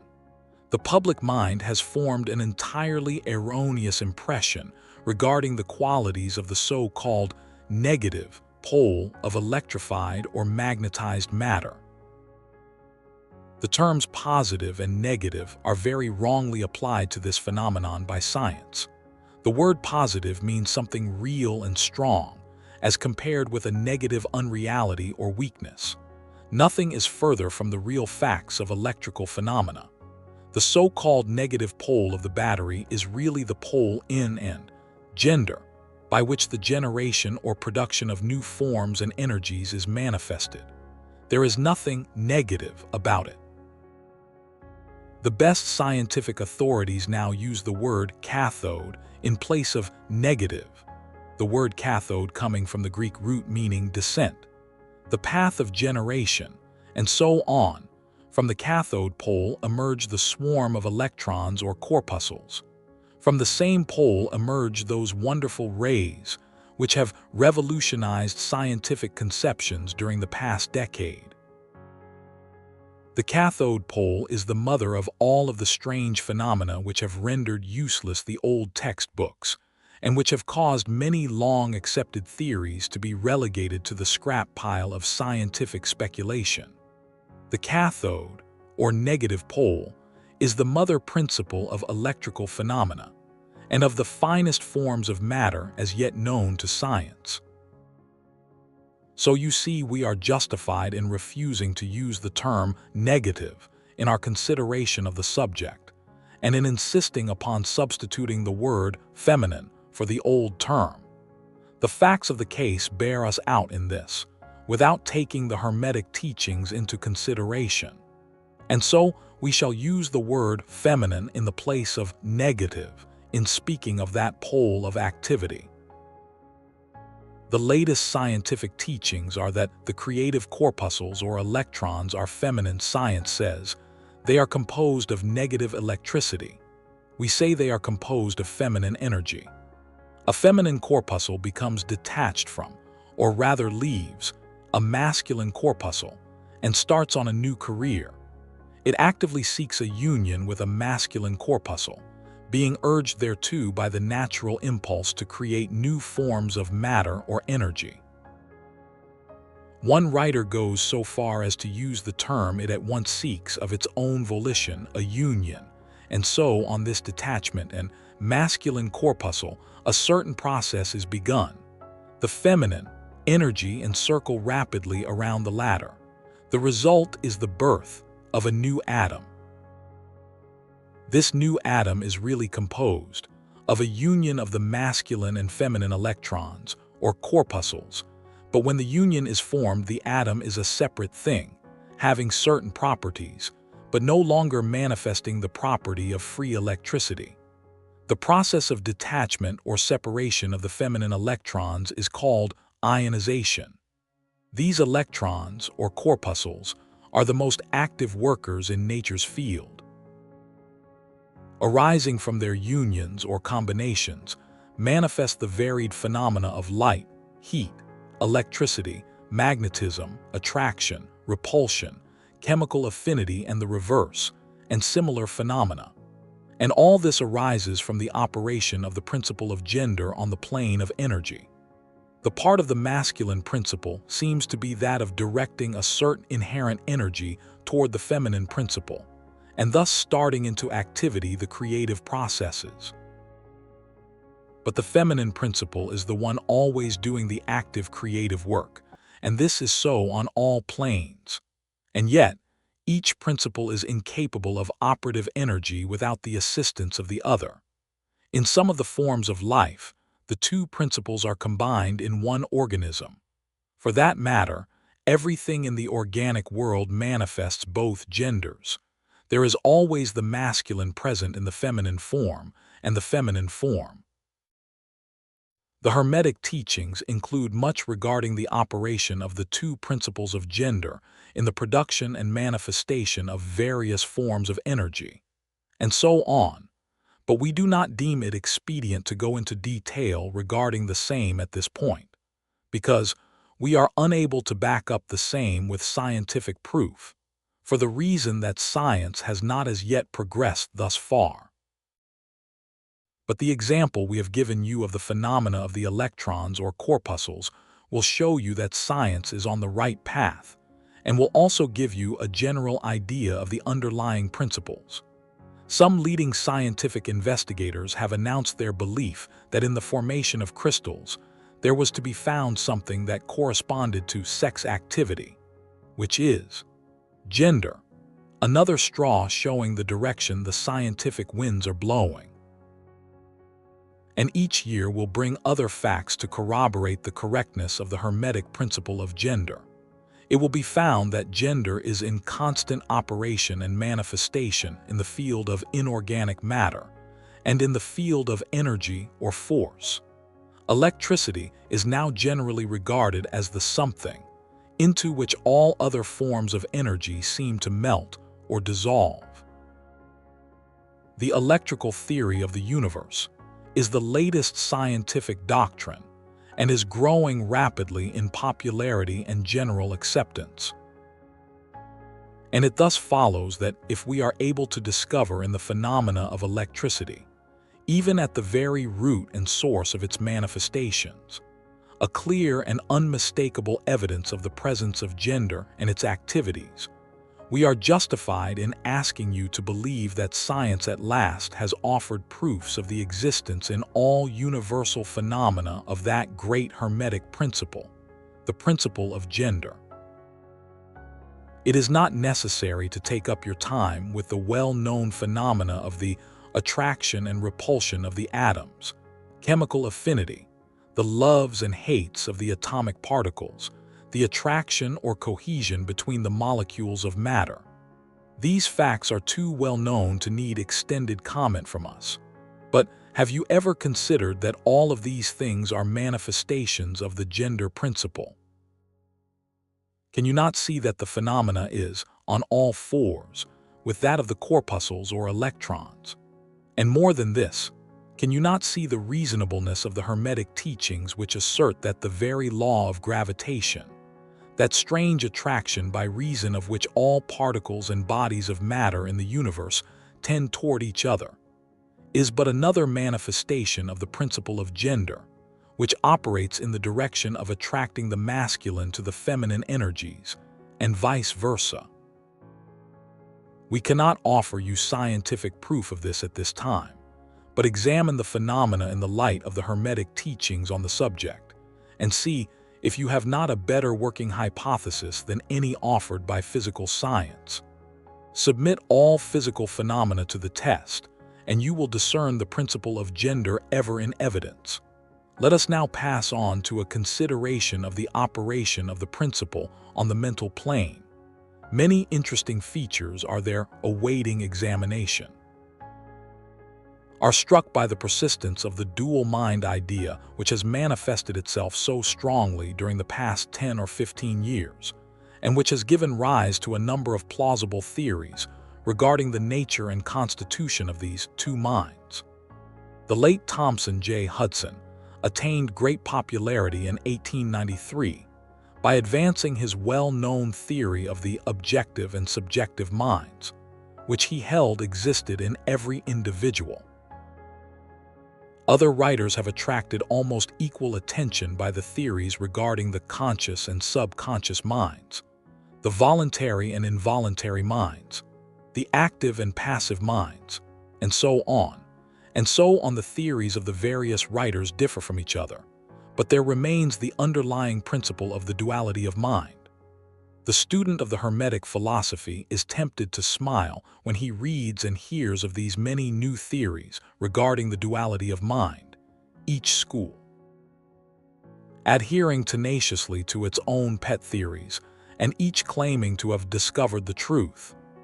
The student turns back the pages of occult history, and away back in the dim beginnings of occult teachings he finds references to the ancient Hermetic doctrine of the principle of gender on the mental plane, the manifestation of mental gender. And examining further, he finds that the ancient philosophy took cognizance of the phenomenon of the dual mind and accounted for it by the theory of mental gender. This idea of mental gender may be explained in a few words to students who are familiar with the modern theories just alluded to. The masculine principle of mind corresponds to the so-called objective mind, conscious mind, voluntary mind, active mind, and so on, and the feminine principle of mind corresponds to the so-called subjective mind, subconscious mind, involuntary mind, passive mind, and so on. Of course, the Hermetic teachings do not agree with the many modern theories regarding the nature of the two phases of mind, nor does it admit many of the facts claimed for the two respective aspects, some of the said theories, and claims being very far-fetched and incapable of standing the test of experiment and demonstration. We point to the phases of agreement merely for the purpose of helping the student to assimilate his previously acquired knowledge with the teachings of the Hermetic philosophy. Students of Hudson will notice the statement at the beginning of his second chapter of The Law of Psychic Phenomena, that The mystic jargon of the Hermetic philosophers discloses the same general idea, i.e., the duality of mind. If Dr. Hudson had taken the time and trouble to decipher a little of the mystic jargon of the Hermetic philosophy, he might have received much light upon the subject of the dual mind. But then, perhaps, his most interesting work might not have been written. Let us now consider the Hermetic teachings regarding mental gender. The Hermetic teachers impart their instruction regarding this subject by bidding their students examine the report of their consciousness regarding their self. The students are bidden to turn their attention inward upon the self dwelling within each. Each student is led to see that his consciousness gives him first a report of the existence of his self. The report is "I am." This at first seems to be the final words from the consciousness, but a little further examination discloses the fact that this "I am" may be separated or split into two distinct parts or aspects, which while working in unison and in conjunction, yet nevertheless may be separated in consciousness. While at first there seems to be only an "I" existing, a more careful and closer examination reveals the fact that there exists an "I" and a "me." These mental twins differ in their characteristics and nature, and an examination of their nature and the phenomena arising from the same will throw much light upon many of the problems of mental influence. Let us begin with a consideration of the "me," which is usually mistaken for the "I" by the student, until he presses the inquiry a little further back into the recesses of consciousness. A man thinks of his self in its aspect of "me," as being composed of certain feelings, tastes, likes, dislikes, habits, peculiar ties, characteristics, and so on, all of which go to make up his personality or the self known to himself and others. He knows that these emotions and feelings change, are born and die away, are subject to the principle of rhythm and the principle of polarity, which take him from one extreme of feeling to another. He also thinks of the "me" as being certain knowledge gathered together in his mind, and thus forming a part of himself. This is the "me" of a man, but we have proceeded too hastily. The "me" of many men may be said to consist largely of their consciousness of the body and their physical appetites, and so, on their consciousness being largely bound up with their bodily nature, they practically live there. Some men even go so far as to regard their personal apparel as a part of their "me," and actually seem to consider it a part of themselves. A writer has humorously said that men consist of three parts: soul, body, and clothes. These clothes conscious people would lose their personality if divested of their clothing by savages upon the occasion of a shipwreck. But even many who are not so closely bound up with the idea of personal raiment stick closely to the consciousness of their bodies being their "me." They cannot conceive of a self independent of the body. Their mind seems to them to be practically a something belonging to their body, which in many cases it is indeed. But as man rises in the scale of consciousness, he is able to disentangle his "me" from his idea of body, and is able to think of his body as belonging to the mental part of him. But even then he is very apt to identify the "me" entirely with the mental states, feelings, and so on, which he feels to exist within him. He is very apt to consider these internal states as identical with himself, instead of there being simply things produced by some part of his mentality and existing within him, of him, and in him, but still not himself. He sees that he may change these internal states of feelings by an effort of will, and that he may produce a feeling or state of an exactly opposite nature in the same way, and yet the same "me" exists.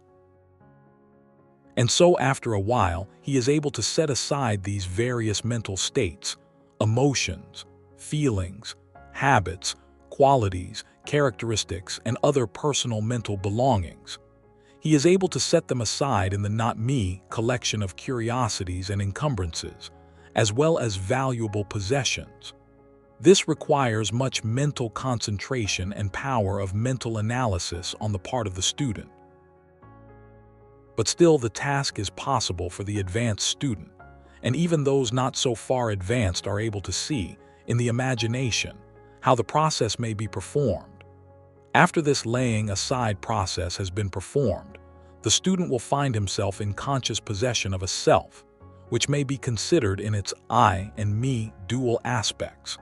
The me will be felt to be a something mental in which thoughts, ideas, emotions, feelings, and other mental states may be produced.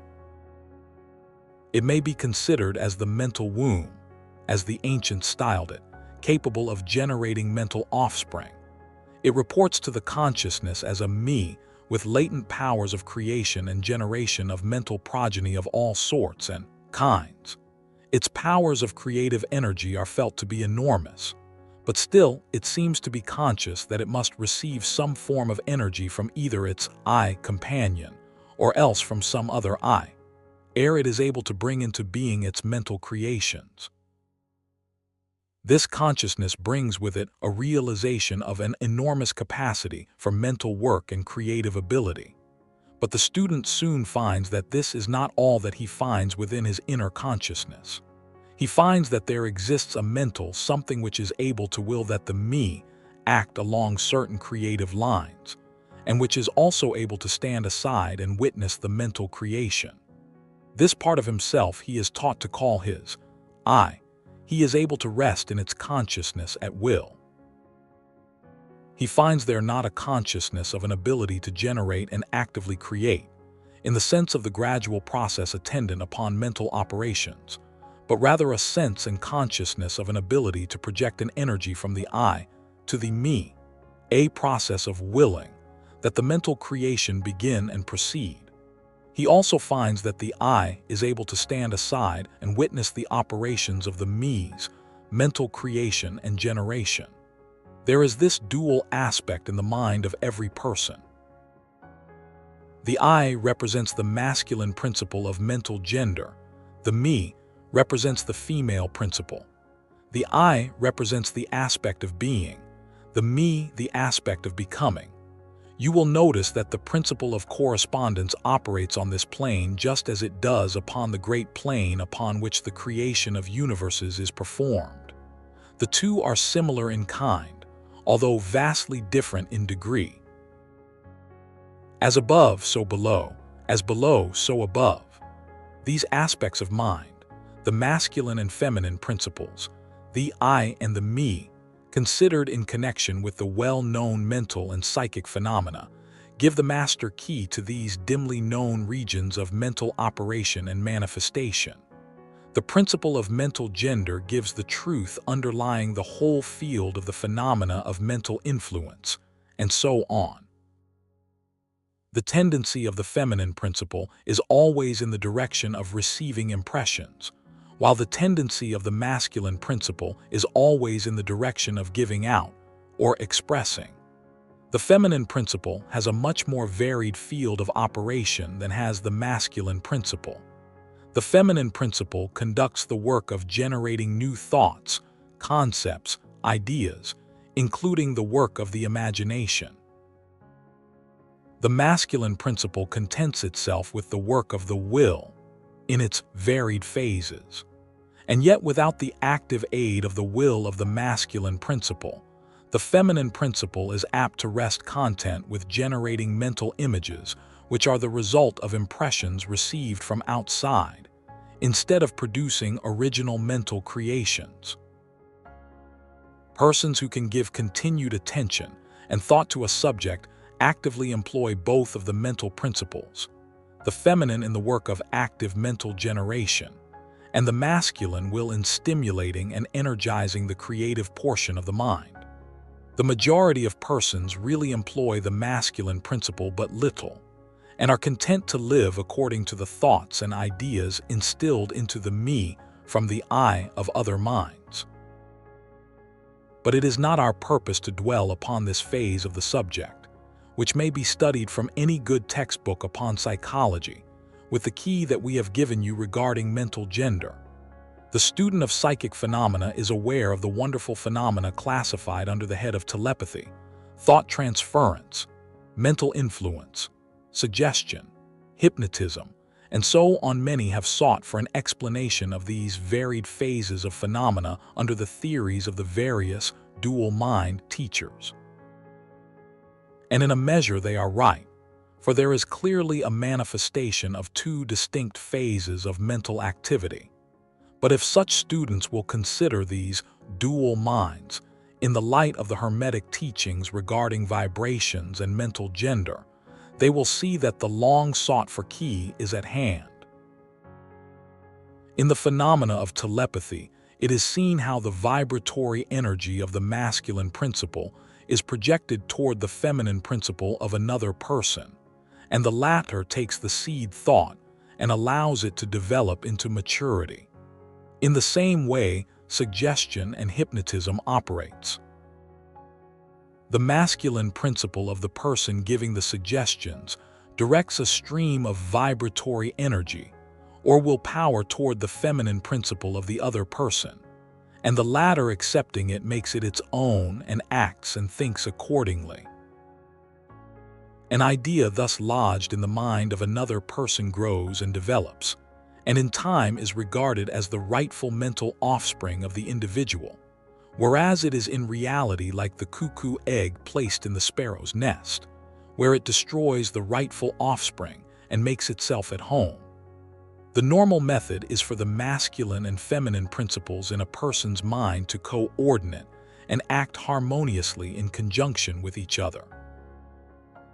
But unfortunately, the masculine principle in the average person is too lazy to act, the display of willpower is too slight, and the consequence is that such persons are ruled almost entirely by the minds and wills of other persons, whom they allow to do their thinking and willing for them. How few original thoughts or original actions are performed by the average person. Are not the majority of persons mere shadows and echoes of others having stronger wills or minds than themselves?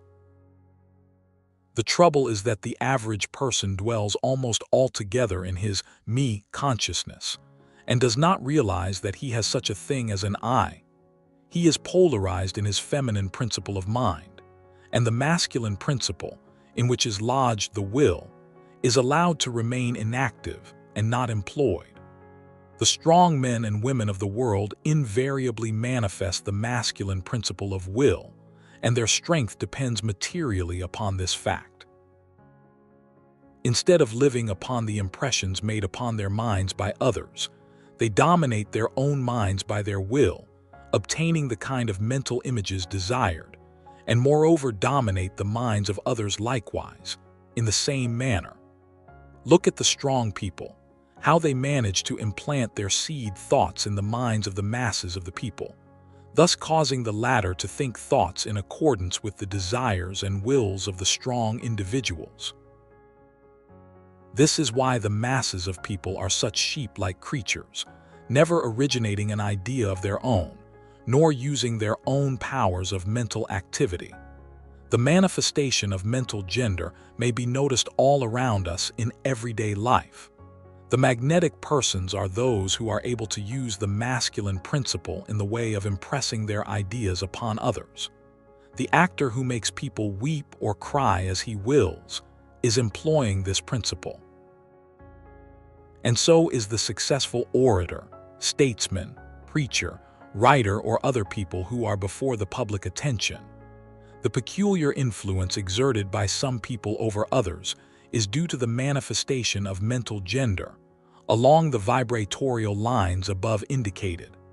In this principle lies the secret of personal magnetism, personal influence, fascination, and so on, as well as the phenomena generally grouped under the name of hypnotism. The student who has familiarized himself with the phenomena generally spoken of as psychic will have discovered the important part played in the said phenomena by that force which science has styled suggestion, by which term is meant the process or method whereby an idea is transferred to, or impressed upon the mind of another, causing the second mind to act in accordance therewith. A correct understanding of suggestion is necessary in order to intelligently comprehend the varied psychical phenomena which suggestion underlies. But still more is a knowledge of vibration and mental gender necessary for the student of suggestion. For the whole principle of suggestion depends upon the principle of mental gender and vibration. It is customary for the writers and teachers of suggestion to explain that it is the objective or voluntary mind which make the mental impression, or suggestion, upon the subjective or involuntary mind. But they do not describe the process or give us any analogy in nature whereby we may more readily comprehend the idea. But if you will think of the matter in the light of the Hermetic teachings, you will be able to see that the energizing of the feminine principle by the vibratory energy of the masculine principle is in accordance to the universal laws of nature, and that the natural world affords countless analogies whereby the principle may be understood. In fact, the Hermetic teachings show that the very creation of the universe follows the same law, and that in all creative manifestations, upon the planes of the spiritual, the mental, and the physical, there is always in operation this principle of gender, this manifestation of the masculine and the feminine principles. As above, so below, as below, so above. And more than this, when the principle of mental gender is once grasped and understood, the varied phenomena of psychology at once becomes capable of intelligent classification and study, instead of being very much in the dark. The principle works out in practice, because it is based upon the immutable universal laws of life. We shall not enter into an extended discussion of, or description of, the varied phenomena of mental influence or psychic activity. There are many books, many of them quite good, which have been written and published on this subject of late years. The main facts stated in these various books are correct, although the several writers have attempted to explain the phenomena by various pet theories of their own. The student may acquaint himself with these matters, and by using the theory of mental gender, he will be able to bring order out of the chaos of conflicting theory and teachings, and may, moreover, readily make himself a master of the subject if he be so inclined.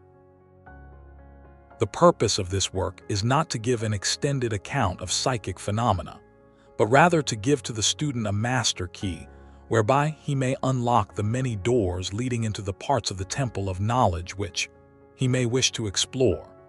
We feel that in this consideration of the teachings of the Kybalion, one may find an explanation which will serve to clear away many perplexing difficulties, a key that will unlock many doors. What is the use of going into detail regarding all of the many features of psychic phenomena and mental science, provided we place in the hands of the student the means whereby he may acquaint himself fully regarding any phase of the subject which may interest him?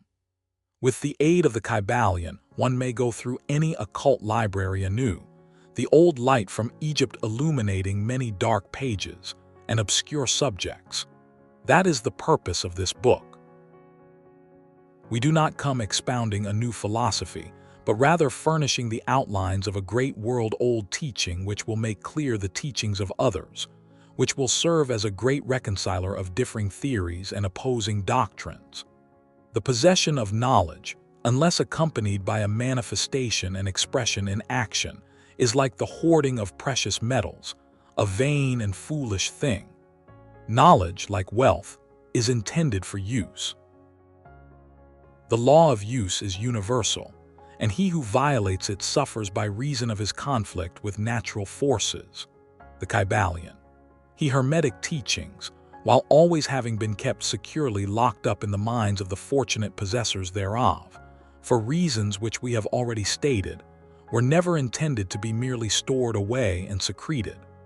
The law of use is dwelt upon in the teachings, as you may see by reference to the above quotation from the Kybalion, which states it forcibly. Knowledge without use and expression is a vain thing, bringing no good to its possessor or to the race.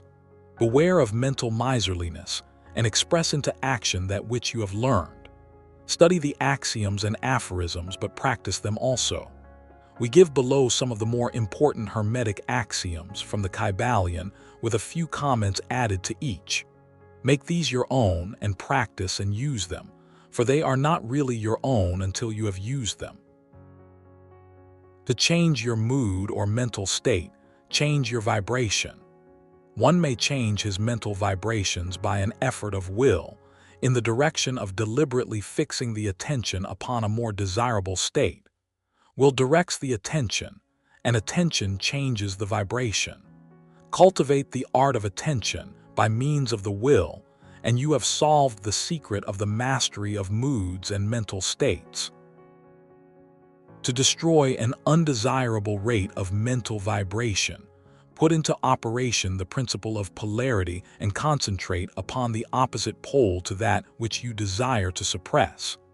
Kill out the undesirable by changing its polarity. The Kybalion.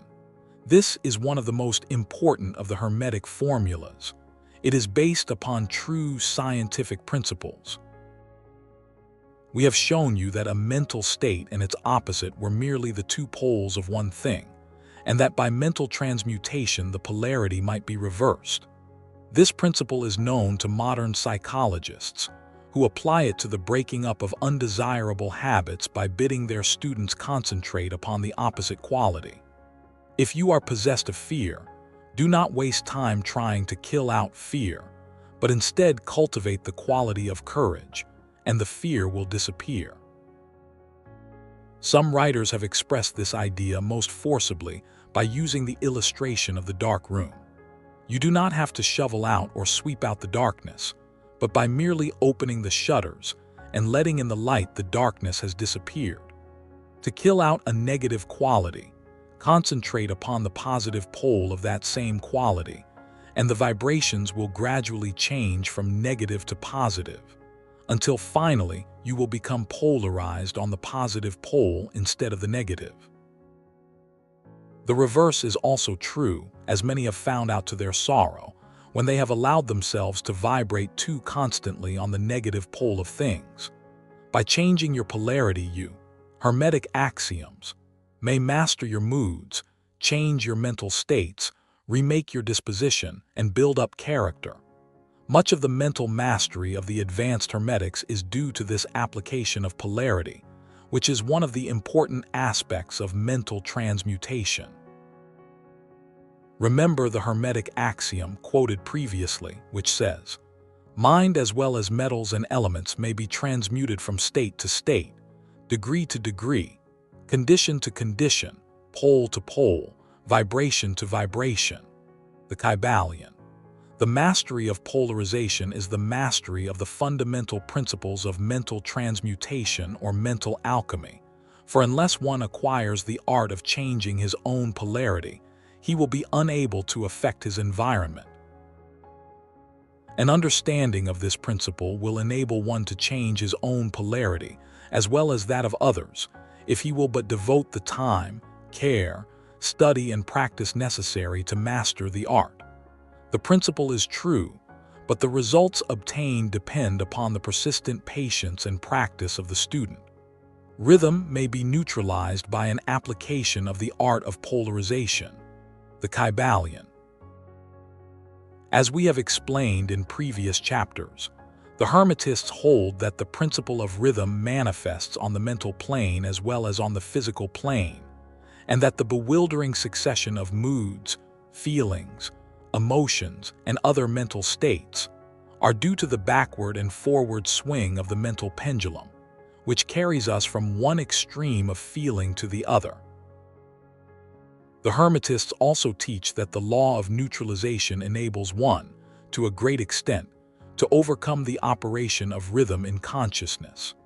As we have explained, there is a higher plane of consciousness, as well as the ordinary lower plane, and the master, by rising mentally to the higher plane, causes the swing of the mental pendulum to manifest on the lower plane, and he, dwelling on his higher plane, escapes the consciousness of the swing backward. This is affected by polarizing on the higher self, and thus raising the mental vibrations of the ego above those of the ordinary plane of consciousness. It is akin to rising above a thing and allowing it to pass beneath you.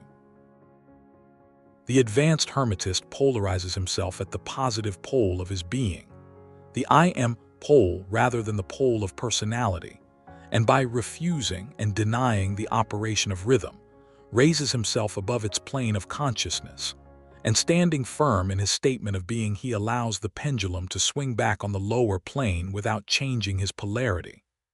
This is accomplished by all individuals who have attained any degree of self-mastery, whether they understand the law or not. Such persons simply refuse to allow themselves to be swung back by the pendulum of mood and emotion, and by steadfastly affirming the superiority, they remain polarized on the positive pole. The master, of course, attains a far greater degree of proficiency, because he understands the law which he is overcoming by a higher law, and by the use of his will he attains a degree of poise and mental steadfastness almost impossible of belief on the part of those who allow themselves to be swung backward and forward by the mental pendulum of moods and feelings. Remember always, however, that you do not really destroy the principle of rhythm, for that is indestructible. You simply overcome one law by counterbalancing it with another, and thus maintain an equilibrium. The laws of balance and counterbalance are in operation on the mental as well as on the physical planes, and an understanding of these laws enables one to seem to overthrow laws, whereas he is merely exerting a counterbalance. Hermetic axioms: nothing escapes the principle of cause and effect, but there are many planes of causation, and one may use the laws of the higher to overcome the laws of the lower, the Kybalion. By an understanding of the practice of polarization, the Hermetists rise to a higher plane of causation and thus counterbalance the laws of the lower planes of causation. By rising above the plane of ordinary causes, they become themselves, in a degree, causes instead of being merely caused. By being able to master their own moods and feelings, and by being able to neutralize rhythm, as we have already explained, they are able to escape a great part of the operations of cause and effect on the ordinary plane. The masses of people are carried along, obedient to their environment, the wills and desires of others stronger than themselves, the effects of inherited tendencies, the suggestions of those about them, and other outward causes, which tend to move them about on the chessboard of life like mere pawns. By rising above these influencing causes, the advanced Hermetists seek a higher plane of mental action, and by dominating their moods, emotions, impulses, and feelings, they create for themselves new characters, qualities, and powers, by which they overcome their ordinary environment and thus become practically players instead of mere pawns. Such people help to play the game of life understandingly, instead of being moved about this way, and that way by stronger influences and powers and wills. They use the principle of cause and effect instead of being used by it. Of course, even the highest are subject to the principle as it manifests on the higher planes, but on the lower planes of activity, they are masters instead of slaves. As the Kybalion says, the wise ones serve on the higher but rule on the lower. They obey the laws coming from above them, but on their own plane and those below them, they rule and give orders. And yet in so doing, they form a part of the principle, instead of opposing it. The wise man falls in with the law, and by understanding its movements, he operates it instead of being its blind slave. Just as does the skilled swimmer turn this way and that way, going and coming as he will, instead of being as the log which is carried here and there, so is the wise man as compared to the ordinary man. And yet both swimmer and log, Wise man and fool are subject to law. He who understands this is well on the road to mastery, the Kybalion. In conclusion, let us again call your attention to the Hermetic axiom. True Hermetic transmutation is a mental art, the Kybalion. In the above axiom, the Hermetists teach that the great work of influencing one's environment is accomplished by mental power. The universe being wholly mental, it follows that it may be ruled only by mentality. And in this truth is to be found an explanation of all the phenomena and manifestations of the various mental powers, which are attracting so much attention and study in these earlier years of the 20th century. Back of and under the teachings of the various cults and schools remains ever constant the principle of the mental substance of the universe. If the universe be mental in its substantial nature, then it follows that mental transmutation must change the conditions and phenomena of the universe. If the universe is mental, then mind must be the highest power affecting its phenomena. If this be understood, then all the so-called miracles and wonder workings are seen plainly for what they are. The all is mind, the universe is mental, the Kybalion. Finis.